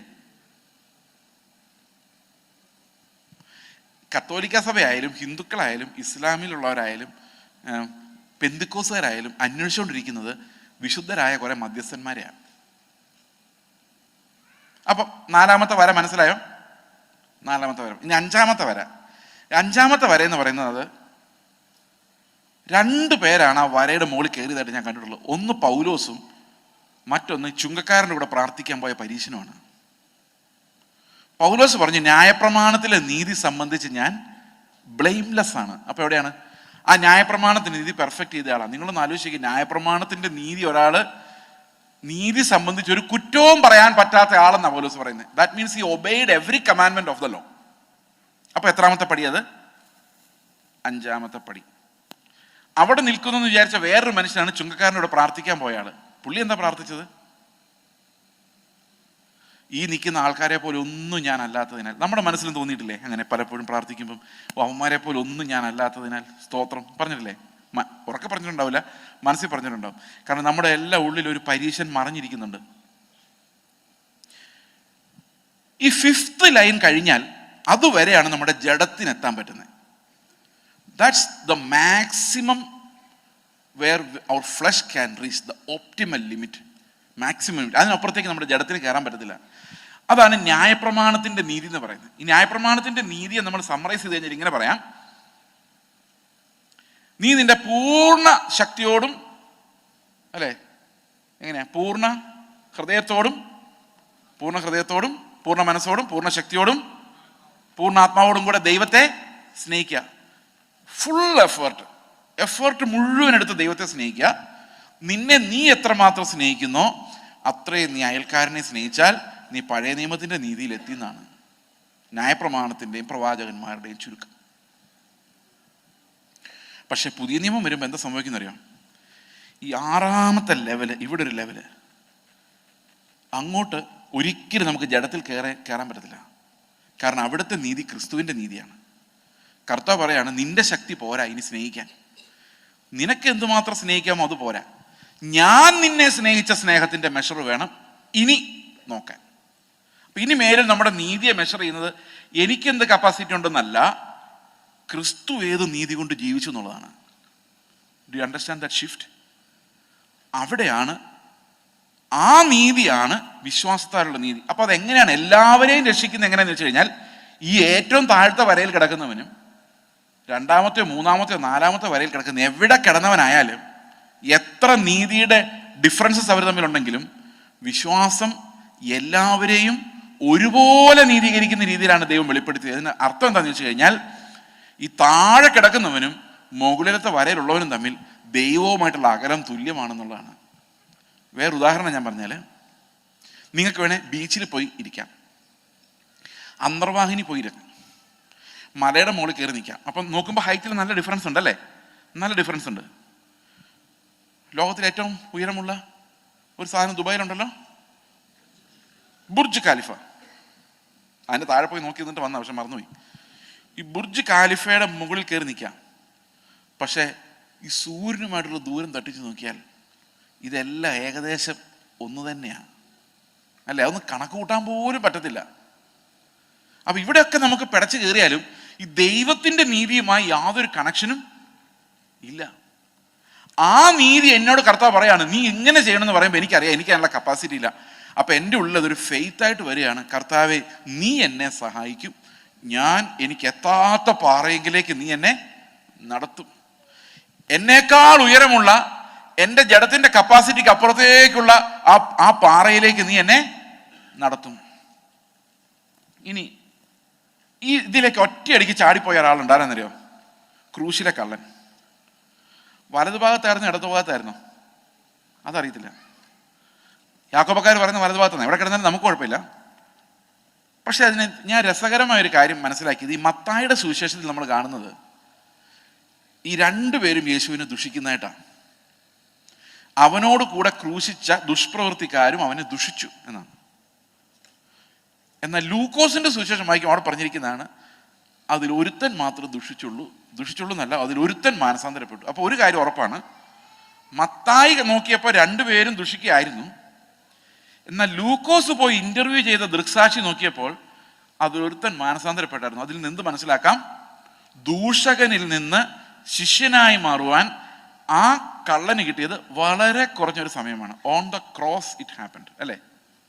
അങ്ങനെയല്ലേ അത്? ഞാൻ പലപ്പോഴും ആലോചിച്ചിട്ടുണ്ട്, ആ കള്ളന്റെ സ്ഥാനത്ത് ഞാനായിരുന്നെങ്കിൽ ഞാൻ കർത്താവിനോട് പറഞ്ഞേനെ, മാനസാന്തരം ഉണ്ടായ ശേഷം ഞാൻ കർത്താവിനോട് പറഞ്ഞു, കർത്താവെ ഞാൻ നിന്നെ ദുഷിച്ചു പറഞ്ഞു ആദ്യം, I am really sorry about that. പക്ഷേ ഇപ്പോഴാ മനസ്സിലായത് നീ ആരാണ്, എത്ര ശക്തനാണ്, വിടുവിക്കുന്ന ദൈവമാണ്. എൻ്റെ വിഷയത്തിന്മേൽ ഇപ്പം നീ ഇറങ്ങി വരണം. എവിടെ ഞാൻ എവിടെയാ? എന്നിട്ട് എന്ത് ചെയ്യണം? കർത്താവെ എന്നെ ഒരിക്കൽ കൂടെ ഈ ഭൂമിയിലേക്ക് വിടും, എൻ്റെ ഭാര്യയും പിള്ളേരെയും കണ്ട് കുടുംബമായിട്ട് ഞാൻ മര്യാദയ്ക്ക് ജീവിച്ചോളാം. ഞാൻ നിന്റെ ട്രാക്റ്റുമായി ഗലീലയുടെ ജെറുസലേമിൻ്റെ വൈബ്രേഷൻ തെരുവിലൂടെ ഞാൻ നിന്റെ ദാസനായി നടന്നോളാം. ഞാനാണേ പറഞ്ഞത്. എങ്ങനെയെങ്കിലും അവിടെ ദൂരി പോകാം. നമ്മൾ കർത്താവിൻ്റെ ക്രൂശ് എവിടെ കണ്ടാലും നമുക്ക് എന്താ വേണ്ടത്? നമുക്ക് അതിൽ നിന്ന് രക്ഷപ്പെടാനൊരു വഴിയാണ് വേണ്ടത്, ശരിയല്ലേ? പക്ഷെ ഞാൻ അമ്പരന്ന് പോയത് ആ ഒരു നിമിഷം പോലും, അതായത് 1 മണിക്കൂർ പോലും ആയോ അയാൾ വിശ്വാസിയായിട്ടെന്ന് അറിയാൻ മേല. ആ ന്യൂ ബിലീവർ, പുതിയ വിശ്വാസി, ഈ പുതിയ വിശ്വാസി കർത്താവിന് പറയാണ്, ഞാൻ നിന്റെ കൂടെ മരിക്കാനാണ് കുറച്ചുകൂടെ കണക്ക് കൂട്ടിയിട്ട് ലാഭം. ഞാൻ മരണയോഗ്യനാണ്. ഒറ്റ കാര്യം മതി, നീ രാജത്വം പ്രാപിച്ചു വരുമ്പോൾ എന്നെ ഓർക്കണം. ഞാൻ അപ്പോൾ ആലോചിച്ചൊരു കാര്യം, 3.5 വർഷം കൂടെ നടന്നവന്മാർക്ക് മനസ്സിലായിട്ടില്ല ഇപ്പോഴും കർത്താവ് രാജ്യത്വം പ്രാപിച്ചു വരുമെന്ന്. ഈ സൈഡിൽ കിടന്ന കള്ളന് ആ 1 മണിക്കൂർ കൊണ്ട് മനസ്സിലായി ഈ കർത്താവ് രാജ്യത്വം പ്രാപിച്ചു വരുമെന്ന്. എങ്ങനെ പിടികിട്ടിയെന്നറിയോ? അവൻ്റെ ഉള്ളിൽ ഒരു ഫെയ്ത്ത് ഉണ്ടായി. കാരണം അവൻ നീതിയുടെ പ്രസംഗം കേൾക്കുമായിരുന്നല്ല, നീതി കാണുമായിരുന്നു. ഈ ദൈവത്തിൻ്റെ നീതി ഒരാളിൽ വെളിപ്പെട്ടിരിക്കുന്നത്.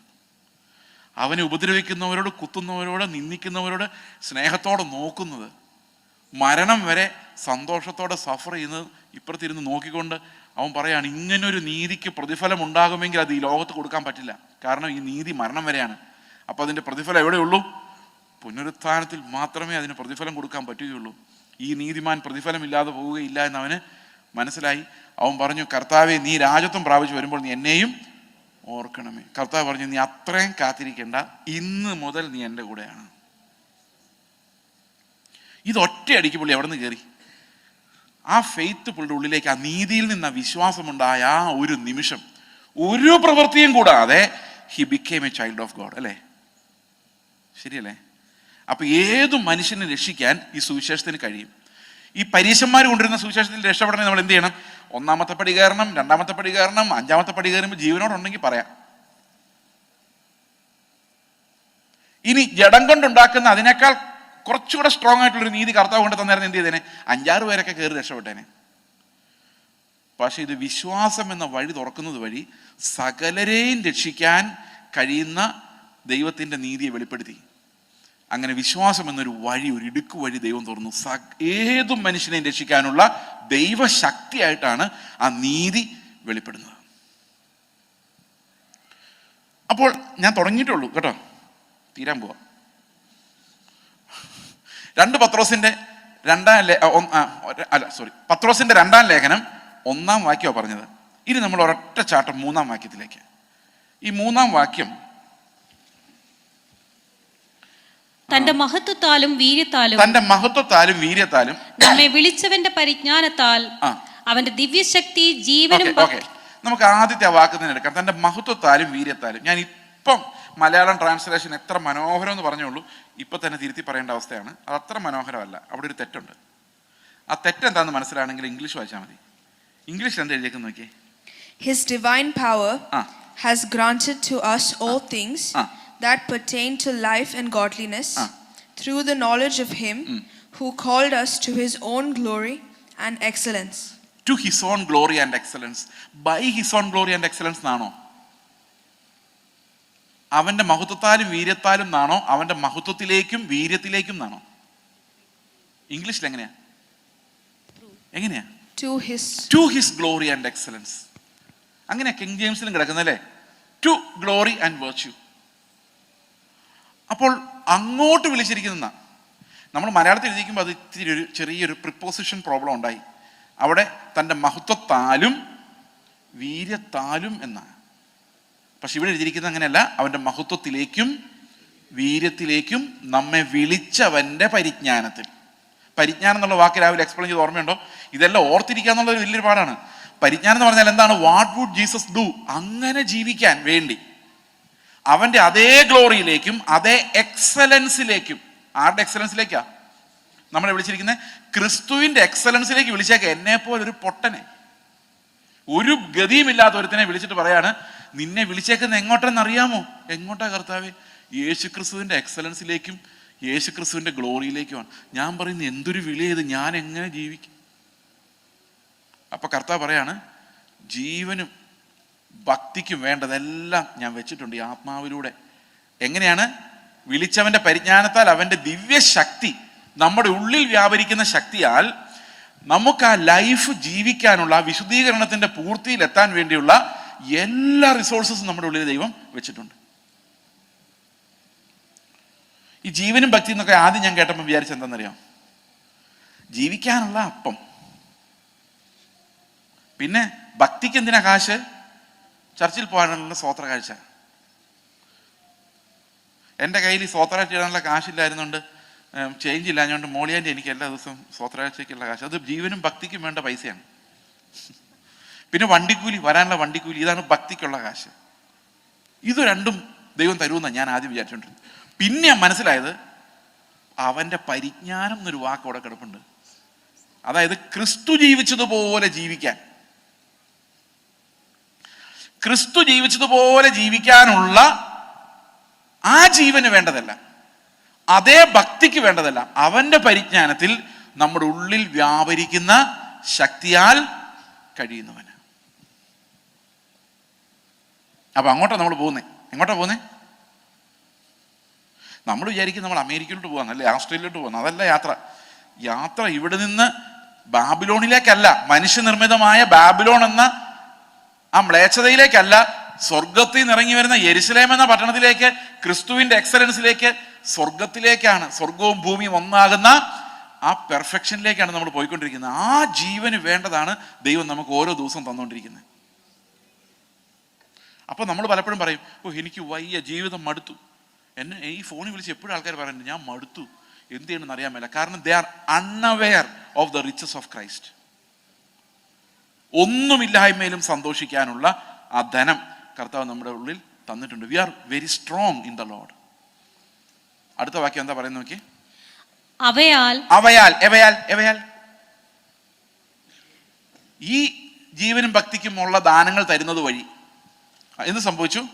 അവൻ നമുക്ക് വിലയേറിയതും അതിമഹത്വമായ വാഗ്ദത്തങ്ങൾ. അപ്പൊ നമുക്കിത് ഇങ്ങനെ ട്രിക്കിൾ ഡൗൺ ചെയ്ത് നമുക്കിത് കിട്ടിക്കൊണ്ടിരിക്കുന്നുണ്ട്. നമുക്കൊരു കാര്യം അറിയാം, ഈ സോഴ്സ് നമുക്ക് തുറന്നിട്ടുണ്ട്. തീർച്ചയായിട്ടും ഇത് അന്ത്യം വരെ എന്നെ എത്തിക്കാൻ ഈ പരിശുദ്ധാത്മാവ് എന്ന മുദ്ര എന്നോട് സംസാരിക്കുകയാണ്. നീ കർത്താവിന്റെ ആണ്, ഈ വാഗ്ദത്തം നിനക്കുള്ളതാണ്. എന്തിനാ ഈ വാഗ്ദത്തം തരുന്നറിയോ? അടുത്ത വാക്യം. ഇവയാൽ ഈ അതിമഹത്തായ വാഗ്ദത്തങ്ങളാൽ. ഈ അവയാൽ എല്ലാവരും കണക്ട് ചെയ്ത് ചിന്തിക്കണം. ഇവയാൽ നിങ്ങൾ ലോകത്തിന്റെ മോഹത്താലുള്ള നാശം വിട്ടൊഴിഞ്ഞ് ദിവ്യ സ്വഭാവത്തിന് കൂട്ടാളികളായി തീരുവാൻ ഇടവരുന്നു. അപ്പൊ ഒന്ന് ആലോചിച്ച് നോക്കിയേ, തിരിച്ച്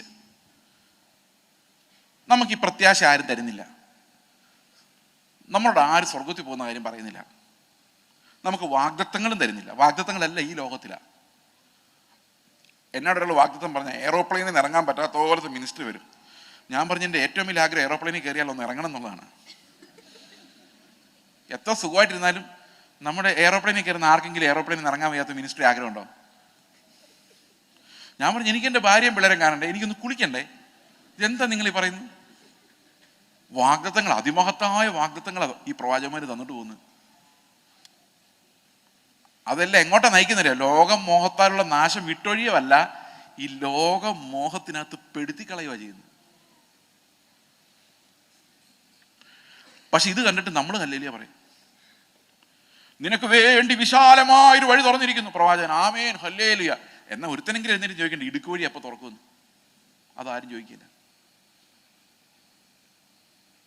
വിശാലമായ വഴിയെ പോകുന്നവർ അനേകരും, അല്ലെ? നാശത്തിലേക്കുള്ളൊരു വിശാലം അതിലെ കിടക്കുന്നവർ അനേകരുമാകുന്നു.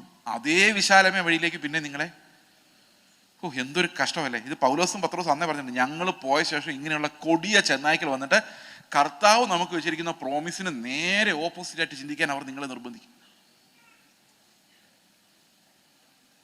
അത് ക്രിസ്തുവിന്റെ നാമത്തിലാണ് ചെയ്യുന്നത്. എന്നാൽ ക്രിസ്തുവിനെ കുറിച്ച് പിന്നൊന്നും മിണ്ടില്ല. ഈ നാമം മാത്രം മതി അവർക്ക്, ആളെ വേണ്ട. അടുത്തത്, ഈ ലോകത്തിന്റെ മോഹത്താലുള്ള നാശം വിട്ടൊഴിഞ്ഞ് ദിവ്യ സ്വഭാവത്തിന്, ക്രിസ്തുവിന്റെ സ്വഭാവത്തിന്റെ പാർട്ട്നേഴ്സ് ആയിട്ട് നമ്മൾ മാറാൻ വേണ്ടി എന്താ ചെയ്യുന്നത്? അവൻ നമുക്ക് വലിയ വാഗ്ദത്തങ്ങളെ നൽകിയിരിക്കുന്നു. സ്വർഗത്തിൽ കർത്താവിൻ്റെ അടുത്ത് ഇരിക്കാനുള്ള വാഗ്ദത്തം. പക്ഷെ ഒരു പ്രോബ്ലം എന്നറിയാം, ഞാൻ ഇവിടെ ഇരുന്നുകൊണ്ട് ഇത് എത്ര വാഗ്ദത്തം എന്ന് പറഞ്ഞാലും നിങ്ങൾക്കതൊരു സുഖമായിട്ട് തോന്നില്ല. കാരണം ഈ വീണ്ടും ജനിച്ച ഒരാൾക്ക് മാത്രമേ, നിങ്ങൾക്ക് ഞാൻ അങ്ങനെ ജനറലായിട്ട് പറഞ്ഞാൽ, വീണ്ടും ജനിച്ചവരാണ് നിങ്ങളെങ്കിൽ മാത്രമേ നിങ്ങൾക്ക് സ്വർഗത്തിൽ പോകാമല്ലോ എന്നുള്ളൊരു സന്തോഷമാവുള്ളൂ. അതല്ലെങ്കിൽ അതൊരു മഹാബോറൻ പരിപാടിയായിട്ട് തോന്നുള്ളൂ. ഞാനൊരു എക്സാമ്പിൾ പറയാം. ഞാൻ പണ്ട് കേട്ടൊരു കഥയാണ്. ഒരു മനുഷ്യൻ, ഇത് ഇങ്ങനെ ഒരിക്കലും നടക്കില്ല കേട്ടോ, ജസ്റ്റ് ഒരു കഥയായിട്ട് മാത്രമേ നിങ്ങൾ എടുക്കാവുള്ളൂ. ഒരു മനുഷ്യൻ സ്വർഗത്തിൻ്റെ നരകത്തിൻ്റെ ഇടയിലുള്ള ഒരു കോറിഡോറിൽ ചെന്നു. കഥയാണ്, അങ്ങനെ ഒരു കോറിഡോർ ഒന്നും അവിടെ ഇല്ല. അപ്പോൾ ഒരു ദൂതൻ നിൽപ്പുണ്ടായിരുന്നു. അപ്പോൾ ദൂതൻ ഇവനോട് പറഞ്ഞെന്നാണ് പറയുന്നത്, ചുമ്മാ സ്റ്റോറിയാണ്, നിങ്ങൾ അതിൻ്റെ മെസ്സേജ് വരുമ്പോൾ മനസ്സിലാക്കിയുള്ളൂ. ഇപ്പോൾ ഇത് തുടക്കം നിങ്ങൾ മൈൻഡ് ചെയ്യണ്ട. ദൂതൻ പറഞ്ഞു, നിന്നെ കൊണ്ട് ആർക്കും വലിയ പ്രയോജനം ഉണ്ടായിട്ടില്ല, ഉപദ്രവം ഉണ്ടായിട്ടില്ല, അതുകൊണ്ട് നിന്നെ എങ്ങോട്ട് വിടണം എന്നുള്ള കാര്യം ഞാൻ ആലോചിച്ചുകൊണ്ടിരിക്കുകയാണ്. അവസാനം ഞങ്ങളുടെ തീരുമാനം, നിനക്ക് ഇഷ്ടമുള്ളത് തിരഞ്ഞെടുക്കാം, അതാണ് തീരുമാനം.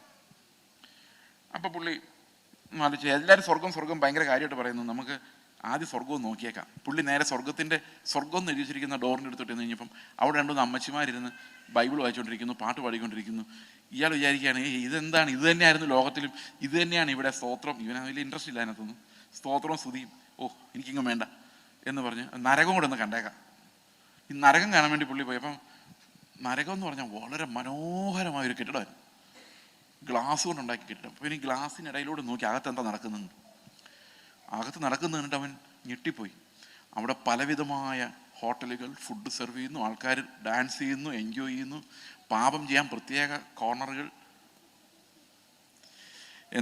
തരാതരം ഫാഷൻ ഷോകൾ, സിനിമാ നടന്മാർ, നടിമാർ, രാഷ്ട്രീയ നേതാക്കൾ എല്ലാം അവിടെ ഉണ്ട്. ഭയങ്കര എൻജോയ്മെന്റാ.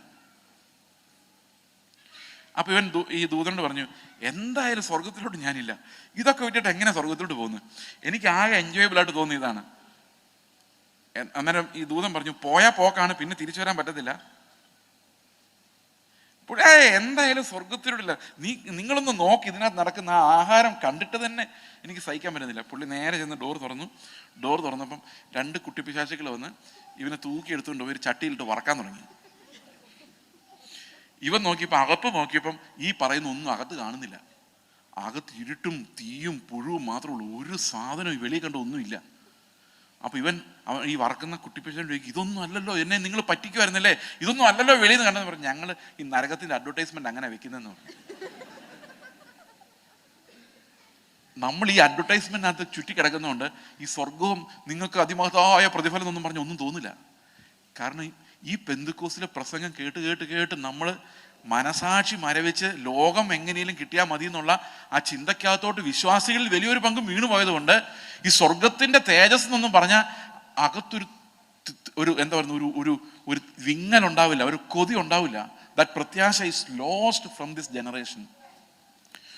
അതുകൊണ്ട് ഈ അപ്പോസ്തലിക ഉപദേശം തുടർച്ചയായി കേൾക്കുമ്പോഴായിരിക്കും ഇത് വരുന്നത്. ഇത് ദൈവത്തിന്റെ ആത്മാവിന് മാത്രമേ തരാൻ പറ്റുള്ളൂ, എൻ്റെ പ്രസംഗം കൊണ്ട് തരാൻ പറ്റില്ല. But we should understand we have lost something very important as a church. നമുക്ക് ആ ഒരു പ്രത്യാശയുള്ള ഒരു കൂട്ടമായിട്ട് ഒരു ദേശത്തൊരു സഭ ഉയരേണ്ടത് ആവശ്യമാണ്. They should show the glory of the Lord and the wealth of Christ to those perishing people around you. അവർക്ക് പറഞ്ഞു കൊടുക്കണം, ഇതാണ് ഗ്ലോറി, ഇതാണ് സന്തോഷിക്കാനുള്ളത്, ഇതാണ് ജോയ്. ആ ജോയ് ആണ് ഏറ്റവും വലിയ ധനം എന്ന് നമ്മൾ അവർക്ക് പറഞ്ഞു കൊടുക്കാൻ കഴിയണം. അടുത്ത വാക്യം. അത് നിമിത്തം തന്നെ നിങ്ങൾ സകല ഉത്സാഹവും കഴിച്ച് നിങ്ങളുടെ വിശ്വാസത്തോട് വീര്യവും. ഇത് നമ്മൾ ഓടിച്ചു വിടുവാണേ, വിശ്വാസത്തോട് വീര്യവും. അപ്പൊ വിശ്വാസം അതിവിശുദ്ധ വിശ്വാസമാണ്. ഈ അതിവിശുദ്ധ വിശ്വാസമാണെങ്കിൽ അതിന്റെ കൂടെ ഇതെല്ലാം ആഡ് ചെയ്യപ്പെട്ടുകൊണ്ടിരിക്കും, നമ്മൾ തന്നെ ആഡ് ചെയ്തുകൊണ്ടിരിക്കും. കാരണം അത് അങ്ങനെ നമ്മൾ വളർന്നുകൊണ്ടേയിരിക്കും.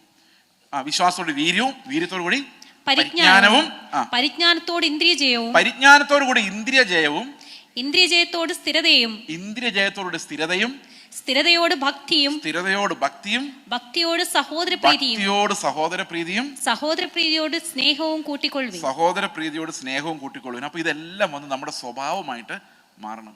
വീര്യമുള്ളൊരു വിശ്വാസം, സെൽഫ് കൺട്രോൾ ഉള്ളൊരു ലൈഫ്, സ്ഥിരമായ വിശ്വാസം, ഫലം കൊടുക്കുന്ന വിശ്വാസം, അതുപോലെ സഹോദരപ്രീതി എന്നുള്ള സ്നേഹം. ഇതാണ് നമ്മുടെ വിശുദ്ധീകരണത്തിന്റെ യാത്ര.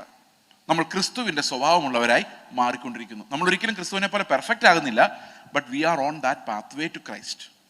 അപ്പൊ എപ്പോൾ നോക്കിയാലും നമ്മൾ ആ വഴിയിലാണ്, ആ ഇടുക്ക് വഴിയിലാണ്. ആ ഇടുക്ക് വഴിയിൽ ക്രിസ്തു ഉണ്ട്. We are with him in that narrow gate that leads to heaven. ഇവിടെ ഈ വക ഉണ്ടായി വർദ്ധിക്കുന്നുണ്ട്. അത് രാവിലെ പാസ്റ്റർ പറഞ്ഞത്, നിങ്ങൾ ശരിക്കും ദൈവത്തിന്റെ മക്കളാണ്, യു ആർ ജസ്റ്റിഫൈഡ് എന്നുള്ളതിന്റെ തെളിവ് എന്താണ്? നിങ്ങൾ വിശുദ്ധീകരിക്കപ്പെട്ടുകൊണ്ടിരിക്കുന്നു എന്നുള്ളതാണ്. അതാണ് അടുത്ത വാക്യത്തിൽ പറയുന്നത്. ഈ വക നിങ്ങൾക്കുണ്ടായി വർദ്ധിക്കുന്നുവെങ്കിൽ. എന്തോ അടുത്ത വാക്യം? ഇവ നിങ്ങൾക്കുണ്ടായി വർദ്ധിക്കുന്നുവെങ്കിൽ. ഇതിങ്ങനെ നിങ്ങൾ വളരുന്നുണ്ടെങ്കിൽ, ഇങ്ങനെ ഈ വിശുദ്ധീകരണം നിങ്ങൾക്ക് അനുഭവിക്കാൻ പറ്റുന്നുണ്ടെങ്കിൽ, നിങ്ങൾ നമ്മുടെ കർത്താവായ യേശുക്രിസ്തുവിന്റെ പരിജ്ഞാനം സംബന്ധിച്ച് ഉത്സാഹമില്ലാത്തവരും നിഷ്ഫലന്മാരും ആയിരിക്കയില്ല. നമ്മുടെ ഉള്ളിൽ ഭയങ്കര ഉത്സാഹമായിരിക്കും ഈ മുമ്പോട്ടുള്ള ഓട്ടത്തിന്. കാരണം ഇത് വളർന്നു വരുന്തോറും ഈ പ്രത്യാശയും നമുക്ക് മുമ്പിൽ വെച്ചിരിക്കുന്ന വാഗ്ദത്തങ്ങളെ കുറിച്ച് നമുക്ക് സ്ഥിരമായ ഒരു സന്തോഷം നമ്മുടെ ഹൃദയത്തിൽ ഉണ്ടാവും. നമ്മൾ ഉത്സാഹത്തോടെ ഓടുന്നവരായിട്ട് മാറും. ഇതുണ്ടായി വർദ്ധിക്കുന്നില്ലെങ്കിലോ നമ്മൾ തളർന്നവരും നിരാശരും ആയിരിക്കും. അടുത്ത വാക്യം. അവയില്ലാത്തവനോ കുരുടനത്രേ. ഓക്കെ, ഈ വാക്യം നമ്മളൊന്ന് ശ്രദ്ധിക്കണം. അവയില്ലാത്തവനോ കുരുടനത്രേ. അപ്പം എന്താ സംഭവിക്കുന്നത്? ഈ സ്പിരിച്വൽ ബ്ലൈൻഡ്നെസ്, ആത്മീക കുരുടത്വം. കുരുടത്വം എന്ന് പറഞ്ഞാൽ എന്തോ? യഥാർത്ഥമായിട്ടുള്ള ഒന്നും കാണാൻ പറ്റാത്ത അവസ്ഥയാണ്, വേണ്ട ഒന്നും കാണാൻ പറ്റാത്ത അവസ്ഥ. ഇവിടെ ഈ കുരുടത്വം എന്ന് പറഞ്ഞിരിക്കുന്ന ഒട്ടും കാണാൻ വയ്യാത്ത അവസ്ഥയല്ല, ഹ്രസ്വദൃഷ്ടിയാണ്. ഓക്കെ, അവൻ ഹ്രസ്വദൃഷ്ടിയുള്ളവനും തന്റെ മുൻപിലത്തെ പാപങ്ങളുടെ ശുദ്ധീകരണം തന്റെ മുമ്പിലത്തെ പാപങ്ങളുടെ ശുദ്ധീകരണം മറന്നവനും തന്നെ. ഈ ഹ്രസ്വദൃഷ്ടിയുടെ പ്രത്യേകത എന്താണ്? ഹ്രസ്വദൃഷ്ടി മുമ്പിലുള്ളത്, ഇപ്പം ഹ്രസ്വദൃഷ്ടിയുള്ളവർക്ക് അടുത്തുള്ളത് കാണാം, ദൂരെയുള്ളത് കാണാൻ പറ്റില്ല, ശരിയല്ലേ? അങ്ങനെയല്ലേ? ഈ ആത്മീയ ഹ്രസ്വദൃഷ്ടി എന്ന് പറഞ്ഞാൽ എന്താ? നിങ്ങൾ പൊറോട്ട ഒന്ന് നോക്കിയേ, ഇന്ന് ഞായറാഴ്ചയല്ലേ, ശരി, പൊറോട്ട ഒന്ന് നോക്കാം. ഇങ്ങനെയല്ല, നമ്മുടെ ജീവിതത്തിന്റെ പൊറോട്ട ഒന്ന് നോക്കി. കഴിഞ്ഞ ഒരാഴ്ച ഒട്ടക്കാലം അപ്പം നിങ്ങൾ എന്തുമാത്രം കണ്ടു? പൊറോട്ട നോക്കിയപ്പം 7 ദിവസം കണ്ടു. മാസാവസാനം ഉണ്ടെങ്കിൽ എന്ത് പറയുന്നറിയോ? ഈ മാസക്കാലം, അതിനൊക്കെ നല്ല വൈബ്രേഷൻ പറയണം, എന്നാലേ അതിനകത്ത് എഫക്റ്റ് വരത്തില്ല. ജനുവരി 31 ഈ കഴിഞ്ഞ വർഷക്കാലം, അതിന് വൈബ്രേഷൻ ഭയങ്കര കൂടുതലാണ്, അത് ഭയങ്കര എഫക്റ്റാണ്. ആ ഒരു വർഷക്കാലം എന്ന് പറയും. പിന്നെ കുറേ ആൾക്കാർക്ക് കുറച്ചുകൂടെ നന്ദിയുള്ളവരുണ്ട്, അവർ ഇത്രത്തോളം ഞങ്ങളെ നടത്തുവാൻ ഞങ്ങൾ എന്തുള്ളൂ, ഞാനും എൻ്റെ കുടുംബവും എന്തുള്ളൂ. ഞാൻ ഒറ്റയ്ക്കല്ല, ദൈവം എന്നെയും കുടുംബമായിട്ടാണ് നടത്തിയത്. ആരൊക്കെ സ്വർഗത്തിൽ പോകുന്ന അറിയാൻ മേല, പക്ഷെ ശരിക്കും നടത്തിയിട്ടുണ്ട്. അപ്പോൾ ജീവിതകാലത്ത് മുഴുവൻ ഓർത്ത് നമ്മൾ നന്ദി പറഞ്ഞു. പക്ഷെ എന്താ മറന്നുപോയെന്നറിയോ? തൻ്റെ മുമ്പിലത്തെ പാപങ്ങളുടെ ശുദ്ധീകരണം മറന്നു. അതായത് 2000 വർഷങ്ങൾക്ക് മുമ്പ് എനിക്ക് വേണ്ടി കാൽവരി ക്രൂശിൽ എനിക്ക് പകരം മരിച്ച് എൻ്റെ പാപങ്ങളെ ശുദ്ധീകരിച്ച് മറന്നുപോയി. എവിടെ ഈ വർഷിപ്പ് ലീഡേഴ്സ് കയറിയാൽ അവർ പറയുന്നത് ഇത്രത്തോളം നമ്മളെ കൊണ്ടുവന്നിടാൻ നമ്മൾ എന്തുള്ളൂ. കഴിഞ്ഞ ആഴ്ച നടത്തിയ ദൈവം, ഞാൻ കഴിഞ്ഞ വർഷം ഒരു വിദേശ രാജ്യത്ത് പോയപ്പം അവിടെ ഒരു കൺവെൻഷൻ നടക്കുകയാണ്. അപ്പം പിള്ളേരാ പാട്ടൊക്കെ പാടും, നല്ല പാട്ടുകൾ. അപ്പം ഞാനവിടെ എന്ന് പറഞ്ഞു, ഈ പാട്ടൊക്കെ പാടിക്കോ, കുഴപ്പമില്ല, പക്ഷെ അതിൻ്റെ കൂടെ ഈ ക്രിസ്തു നമ്മളെ രക്ഷിച്ചതിനെ കുറിച്ച് ഓർത്തൊരു നന്ദി ഇങ്ങനെ പറയുകയാണെങ്കിൽ നമുക്ക് ഈ പൂർവ്വകാല പാപങ്ങളുടെ ശുദ്ധീകരണം മറന്നു പോകണ്ടല്ലോ. അവരന്ന് വൈകിട്ട് കുറേ പഴയ പാട്ടുകളൊക്കെ സംഘടിപ്പിച്ച്, പഴയ പാട്ടിലുള്ളൂ ഇതൊക്കെ സംഘടിപ്പിച്ച് പാടി. വൈകിട്ട് എന്നോട് പറഞ്ഞു, അങ്കിളെ നടക്കത്തില്ല. അതെന്താ? ആരും അനങ്ങുന്നില്ല. ഞങ്ങൾ ഇന്ന് അങ്കിൾ പറഞ്ഞുകൊണ്ട് ഒരു പാട്ട് അങ്ങനെ പാടാം, ബാക്കിയുള്ളതെല്ലാം ഞങ്ങളുടെ രീതി പാടിക്കോട്ടെ. ഞാൻ പറഞ്ഞു, നിങ്ങൾ എന്തെങ്കിലും ചെയ്യാൻ പറ്റും, നോക്കിയിട്ട് കാര്യമില്ല. ഇത് ജനങ്ങൾ മൊത്തത്തിൽ ആ പഴയ കാല പാപങ്ങളുടെ ശുദ്ധീകരണം മറന്നുപോയി. ഹ്രസ്വദൃഷ്ടി. ഇനി മുമ്പോട്ട് നോക്കാം, മുമ്പോട്ട് നോക്കി. ഈ അല്ലല്ല, അവിടെ ഒന്നുമില്ല, ഞാൻ പറയാം. മുമ്പോട്ട് നോക്കിയാൽ നമ്മൾ എന്താ കാണുന്നത്? ഈ വർഷം നമുക്ക് അനുഗ്രഹമാക്കി തരുന്ന ദൈവം, നിങ്ങളുടെ തലമുറയെ മാനിക്കുന്നത്. ഇപ്പൊ കുറച്ചൊക്കെ മുമ്പോട്ട് നമ്മൾ കാണുന്നുണ്ട്. എന്താ കാണാത്തത്? നിത്യതയുടെ തേജസ്സിൽ നമ്മൾ കർത്താവിലൂടെ ഇരിക്കുന്ന കാണുന്നില്ല. ആത്മീക ഹ്രസ്വദൃഷ്ടി, കുരുടത്വം. ഈ കുരുടന്മാരെ വഴി കാണിച്ച് ലോകത്തിലെ കാഴ്ചകൾ കാണിച്ചു തന്ന് ഈ ഹ്രസ്വദൃഷ്ടിക്കാരായി നമ്മളെ കുരുക്കിയിട്ടിരിക്കുന്നു. നിങ്ങൾക്ക് തോന്നുന്നില്ല? ഒരു വിഷമം തോന്നില്ല ഇങ്ങനെ കുരുങ്ങി കിടന്നല്ലോ എന്ന് കുറേ നാളെങ്കിലും തോന്നില്ല? ഇനി അടുത്ത വാക്യം. അതുകൊണ്ട് സഹോദരന്മാരെ നിങ്ങളുടെ വിളിയും തെരഞ്ഞെടുപ്പും ഉറപ്പാക്കുക എന്ന് പറഞ്ഞു കഴിഞ്ഞാൽ അർത്ഥം എന്താ? എങ്ങോട്ടാ വിളിച്ചത്? നിങ്ങൾക്ക് വല്ല ഐഡിയ ഉണ്ടോ? എങ്ങോട്ടാ വിളിച്ചേക്കുന്നേ? എന്ത് വിളിയാ ഇത്? ക്രിസ്തുവിന്റെ, ഇപ്പൊ തന്നെ മറന്നു പോയി അല്ലേ, ക്രിസ്തുവിന്റെ മഹത്വത്തിലേക്കും തേജസ്സിലേക്കും വീര്യത്തിലേക്കും നമ്മെ വിളിച്ചവന്റെ പരിജ്ഞാനം. അതിലോട്ടാണ് നമ്മളെ തെരഞ്ഞെടുത്തിട്ട് വിളിച്ചേക്കുന്നത്. അങ്ങോട്ടാണോ വിളിച്ചേക്കുന്നത്? മിക്കവാറും ആൾക്കാരെ അപ്പം തിന്നാൻ വിളിച്ചവരാ, അവർക്ക് അത്ര അറിയത്തുള്ളൂ. ഇതിനപ്പുറത്തേക്കുള്ളൊരു വിളി നിങ്ങൾക്ക് കിട്ടിയിട്ടുണ്ടോ?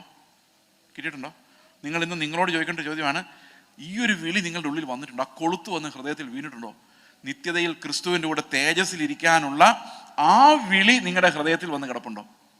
R you called to share the glory of the Lord, to sit with him in heaven? അത് ഉള്ളിലേക്ക് വന്നിട്ടുണ്ടോ? ആ കൊളുത്ത് വീണിട്ടുണ്ടോ? അടുത്ത വാക്യം. ഇങ്ങനെ ചെയ്താൽ എങ്ങനെ ചെയ്താൽ? ഈ വിളിയും തെരഞ്ഞെടുപ്പ് ഉറപ്പുവരുത്തിയാൽ. ഇന്ന് ഈ ഒരു കാര്യം നമുക്ക് വേണമെങ്കിൽ ചിന്തിക്കാൻ പറ്റും. നമ്മൾ വിചാരിച്ച് നന്നാവാനൊന്നും പറ്റില്ല, വിശ്വസിച്ച് മാത്രമേ നന്നാവാൻ പറ്റുള്ളൂ. പക്ഷെ നമുക്ക് വേണമെങ്കിൽ ചിന്തിക്കാം, എൻ്റെ വിളി എന്ത് വിളിയാണ്? ഈ 5000 പേരെ അപ്പം തിന്നാൻ 5000 പുരുഷന്മാർക്ക് അപ്പം വീതിച്ചു കൊടുത്തപ്പം കർത്താവ് അതിന് ശേഷം പറഞ്ഞൊരു കാര്യമുണ്ട്, നിങ്ങൾ അപ്പം തിന്ന് തൃപ്തരായതുകൊണ്ടാണ് എൻ്റെ പിന്നാലെ വരുന്നത്. നമുക്ക് അപ്പം തിന്നാനുള്ള വിളിയാണോ, അതോ ക്രിസ്തുവിൻ്റെ കൂടെ നിത്യമായി സ്വർഗത്തിലിരിക്കാനുള്ള വിളിയാണോ? ഏത് വിളിയാണ് നിങ്ങൾക്ക് കിട്ടിയേക്കുന്നത്? ഞാനൊരു കാര്യം പറയാം, ഒരു ക്രിസ്തീയ സഭയിൽ നിങ്ങൾ അംഗങ്ങളാണെങ്കിൽ അത് വിളിച്ചു വേർതിരിക്കപ്പെട്ട വിശുദ്ധന്മാരുടെ സംഘമാണ്. They are called by one hope. ഏക പ്രത്യാശയാൽ വിളിക്കപ്പെട്ടവർ എന്നുള്ളതാണ് ഒരു സഭയുടെ അടിസ്ഥാനം. We are all called into that one hope. ശരിയാണ്. അപ്പൊ നമുക്ക് എല്ലാവർക്കും കോമൺ ആയിട്ടുള്ളൊരു കാര്യമാണ്, എല്ലാവരും കാത്തിരിക്കുന്നത് കർത്താവിൻ്റെ തേജസ്സോടുള്ള വരവാണ്. അതിനിടെ നമ്മൾ ആഹാരം കഴിക്കും, സമൃദ്ധിയായിട്ട് കഴിക്കും, ചിലപ്പോൾ സമൃദ്ധിയായിട്ട് ജീവിക്കും, ചിലപ്പോൾ കാശുണ്ടായിരിക്കും, ഇല്ലായിരിക്കും, ജോലി കിട്ടും, പോകും, ചിലപ്പോൾ കഷ്ടപ്പാടായിരിക്കും, ചിലപ്പോൾ രോഗം വരും, ചിലപ്പോൾ അത് മാറും, ചിലപ്പോൾ കർത്താവ് പ്രാർത്ഥിക്കുമ്പോൾ സൗഖ്യം തരും. ഇതൊക്കെ നടക്കും. പക്ഷെ അതിൻ്റെ എല്ലാം മുകളിൽ there is one thing that holds us together. We are all called by that one hope. അങ്ങനെ നമ്മൾ ഉറപ്പ് വരുത്തിയാൽ, ഉറപ്പുണ്ടോ? ശരി, ഞാൻ സാധാരണ പാസ്റ്റർമാർ പറയുന്നൊരു കാര്യം പറയാം. ഈ ഒരു ഉറപ്പാണ് എൻ്റെ വിളിയെന്ന് ബോധ്യമുള്ളവരെന്ന് കൈ ഉയർത്തി സ്തോത്രം ചെയ്ത് ധൈര്യമായിട്ട്. എൻ്റെ വിളി ഇവിടെ കഞ്ഞിയും കുടിച്ച് ജീവിച്ച് മരിക്കാൻ വേണ്ടിയുള്ളൊരു വിളിയല്ല, കർത്താവിൻ്റെ തേജസ്സിൽ പങ്കാളിയാകാൻ വേണ്ടിയുള്ളൊരു വിളിയാണ് എന്ന് അത് ഉറപ്പ് വരുത്തിയിട്ടുണ്ടെങ്കിൽ നിങ്ങൾക്കൊരു വലിയ അത്ഭുതം സംഭവിക്കാൻ പോവാണ്. എങ്ങനെ അറിയാം? ഇങ്ങനെ ചെയ്താൽ നിങ്ങൾ ഒരിക്കലും ഇടറിപ്പോവുകയില്ല. If you are sure about your call, you will never stumble. മാത്രമല്ല, അവിടെ എഴുതിയിരിക്കുന്നത് നമ്മുടെ കർത്താവും രക്ഷിതാവുമായ യേശു ക്രിസ്തുവിൻ്റെ നിത്യരാജ്യത്തിലേക്കുള്ള പ്രവേശനം ധാരാളമായി പ്രാപിക്കും. എന്താ ഈ ധാരാളമായി പ്രാപിക്കുക എന്ന് പറഞ്ഞ അർത്ഥം? ഇപ്പം നിങ്ങൾ ആരെങ്കിലും എന്നെ വീട്ടിലോട്ട് വിളിച്ചെന്ന് വിചാരിച്ചോ, ഇത്ര അഡ്രസ്സ് തന്നു, ഇപ്പം ഞാൻ വീട്ടിലോട്ട് വരികയാണ്. വീട്ടിലോട്ട് വന്നു കഴിഞ്ഞാൽ ഡോർ തുറന്നു കിടക്കുമെന്ന് വിചാരിച്ചോ, ഞാൻ എന്ത് ചെയ്യും? നേരെ അകത്തോട്ട് കയറി വരുമോ? അറിയാൻ മേല. ഞാൻ അങ്ങനെ ചെയ്യാറില്ല. നിങ്ങൾ ചെയ്യാറുണ്ടോ? എന്താ ചെയ്യുന്നത്? ഡോറിൽ നോക്കിയോ അല്ലെ ബെല്ലടിക്കും അല്ലേ? ബെല്ലടിക്കും. എന്നിട്ട് ആൾക്കാർ വന്ന് പാസ്റ്റർ വാ എന്ന് പറയുമ്പോൾ കയറും. അങ്ങനെയല്ലേ നമ്മളെല്ലാം ചെയ്യുന്നത്? ധാരാളമായ പ്രവേശനമല്ല. അവിടെ ചെന്ന് വെയിറ്റ് ചെയ്ത് ആളുടെ പെർമിഷൻ എടുത്ത് അകത്ത് കയറി ഇരിക്കും. ഇരിക്കുമ്പോൾ നമ്മൾ എവിടെ ഇരിക്കും? ഇരിക്കുന്ന സോഫയിൽ ഇരിക്കും. അല്ല ഓടിപ്പോൾ അവിടുത്തെ റൂമിലൊന്നും കയറില്ലല്ലോ. കയറുമോ? ഇല്ല. ബാത്റൂമിൽ പോകണമെങ്കിൽ ഒന്ന് ചോദിക്കും, where is the bathroom? Bathroom നമ്മൾ കണ്ടു കാണും, എന്നാൽ അതും അവരോട് പറഞ്ഞിട്ടേ അല്ലേ? ശരിയല്ലേ? അപ്പം കഷ്ടപ്പെട്ട അവിടെ ഇരിക്കുന്നത്. ഈ നിങ്ങളുടെ വീട്ടിലോട്ട് ധാരാളമായി പ്രവേശിക്കുന്ന ആരാ? സ്കൂൾ വിട്ട് വരുന്ന പിള്ളേര് ഡോർ അടച്ചിട്ടേക്കുവാണെങ്കിൽ അവന്മാർ കുത്തി തുറക്കാൻ പറ്റുമെങ്കിൽ അത് ചെയ്യും, അല്ലെങ്കിൽ വിൻഡോയ്ക്ക് അകത്തോടെ ചാടും. കാരണം എന്താ? അവർക്ക് ഉറപ്പാ ഇത് ഞങ്ങൾക്ക് എന്ത് ചെയ്താലും കുഴപ്പമില്ല, ഞങ്ങളുടെ വീടാണ്, അവിടെ ആരുടെയും പെർമിഷൻ്റെ ആവശ്യമില്ല. നിങ്ങൾ ആലോചിക്കുക, നിങ്ങളുടെ പിള്ളേർ വൈകിട്ട് വന്നിട്ട് ഡോർ നോക്കി ചെയ്തിട്ട് പാപ്പ മേ ഐ കം ഇൻ എന്ന് ചോദിക്കും. അതിലും വലിയ കഷ്ടം ദുരിതം ലോകത്തുണ്ടായിരിക്കത്തില്ല. They know that it is their home. അപ്പോൾ സ്വർഗ്ഗരാജ്യത്തിലേക്കുള്ള ധാരാളമായ പ്രവേശനം പ്രാപിക്കുന്ന അർത്ഥം എന്താ? നമുക്ക് നല്ല ഉറപ്പാണ്. ആ ഉറപ്പെന്ന് പറഞ്ഞാൽ അത് എൻ്റെ വീടാന്ന് എനിക്കറിയാം. പോകുമ്പം ഭയങ്കര സന്തോഷത്തോടെ പോകുന്നു, ഒരു ആംബിഗ്യൂറ്റി ഇല്ല. വഴിയിൽ എന്നെ തടയുമെന്നോ കയറാതിരിക്കേണ്ടി വരുമെന്നോ അവിടെ ചെല്ലുമ്പം എമിഗ്രേഷൻകാർ തടഞ്ഞു നിർത്തുമെന്നോ ഒന്നുമില്ല. Because it is my home, the Lord has given me that home. അതുകൊണ്ട് ധാരാളമായൊരു പ്രവേശനം നമ്മുടെ ഉള്ളിൽ കിടപ്പുണ്ടെങ്കിൽ നമ്മൾ എപ്പോഴും റിജോയ്സിങ് ആയിരിക്കും, നമ്മൾ ഒരിക്കലും ഇടറിപ്പോകില്ല. We get a rich entry, abundant entry എന്നാണ് ഇംഗ്ലീഷിൽ കിങ് ജെയിംസ് എഴുതിയിരുന്നത്. Abundant entry into the eternal kingdom of everlasting kingdom of Jesus Christ. ആ അബണ്ടന്റ് എൻട്രി നല്ല രസമല്ലേ? അല്ലേ? We know we have a home there. We don't have any hesitation. ഒരു ഇടർച്ചയുമില്ല, ഒരു സംശയവുമില്ല. അങ്ങനെ ജീവിക്കുന്നതാണ് വിശുദ്ധീകരണത്തിൻ്റെ ഏറ്റവും മനോഹരമായ result. Is an anticipation about what's going to happen to us. എത്ര മനോഹരമായ ഒരു രക്ഷയാണ് ദൈവം നമ്മുടെ മുമ്പിൽ വെച്ചിരിക്കുന്നത്. ഈ വചനം, രക്ഷയുടെ വചനം അഗണ്യമാക്കാതെ മറന്നു പോകാതെ അത് എപ്പോഴും ഓർക്കുവാൻ ഒരു പണിയുള്ളൂ. ഈ വചനങ്ങളെല്ലാം ഒന്ന് വായിച്ചാൽ മതി. ഞാൻ പറഞ്ഞ പ്രത്യേകിച്ച് പുതുതായിട്ടൊന്നും പറഞ്ഞിട്ടില്ല. Go through the book of romance, go through the book of Hebrews, the relevant passages, go through 2 Peter chapter 1. ഇതെല്ലാം നിങ്ങളോട് പിന്നെ സംസാരിക്കും. ഇന്ന് തന്നെ ചെയ്യാൻ പറ്റുമെങ്കിൽ ഇന്ന് തന്നെ ചെയ്യുക. 2 ആഴ്ച കഴിഞ്ഞ് ചെയ്ത് കഴിഞ്ഞാൽ നിങ്ങൾ വേറെ എന്തെങ്കിലുമൊക്കെ ആയിരിക്കും ചിന്തിക്കുന്നത്. Okay, so if possible read these scriptures today it self. ദൈവം നിങ്ങളെല്ലാവരും അനുഗ്രഹിക്കട്ടെ. ഇത്രയും നാളും നിങ്ങളോട് സംസാരിക്കാൻ ദൈവം എനിക്ക് എന്ന അവസരത്തിനായിട്ട് ദൈവത്തെ മഹത്വപ്പെടുത്തുന്നു. നമുക്കൊരു നിമിഷം പ്രാർത്ഥിക്കാം. ഞങ്ങളുടെ സ്വർഗ്ഗസ്ഥ പിതാവേ, അങ്ങയുടെ കൃപയ്ക്കായി, അങ്ങയുടെ രക്ഷയ്ക്കായി, അങ്ങയുടെ വീണ്ടെടുപ്പിനായി, ഞങ്ങളുടെ ഉള്ളിൽ തന്ന അതിവിശുദ്ധ വിശ്വാസത്തിനായി, രക്ഷയുടെ സന്തോഷത്തിനായി ഞങ്ങൾ നന്ദിയോടെ അങ്ങേ സ്തോത്രം ചെയ്യുന്നു. കർത്താവായ യേശു ക്രിസ്തുവിൻ്റെ നാമത്തിൽ തന്നെ ആമേൻ.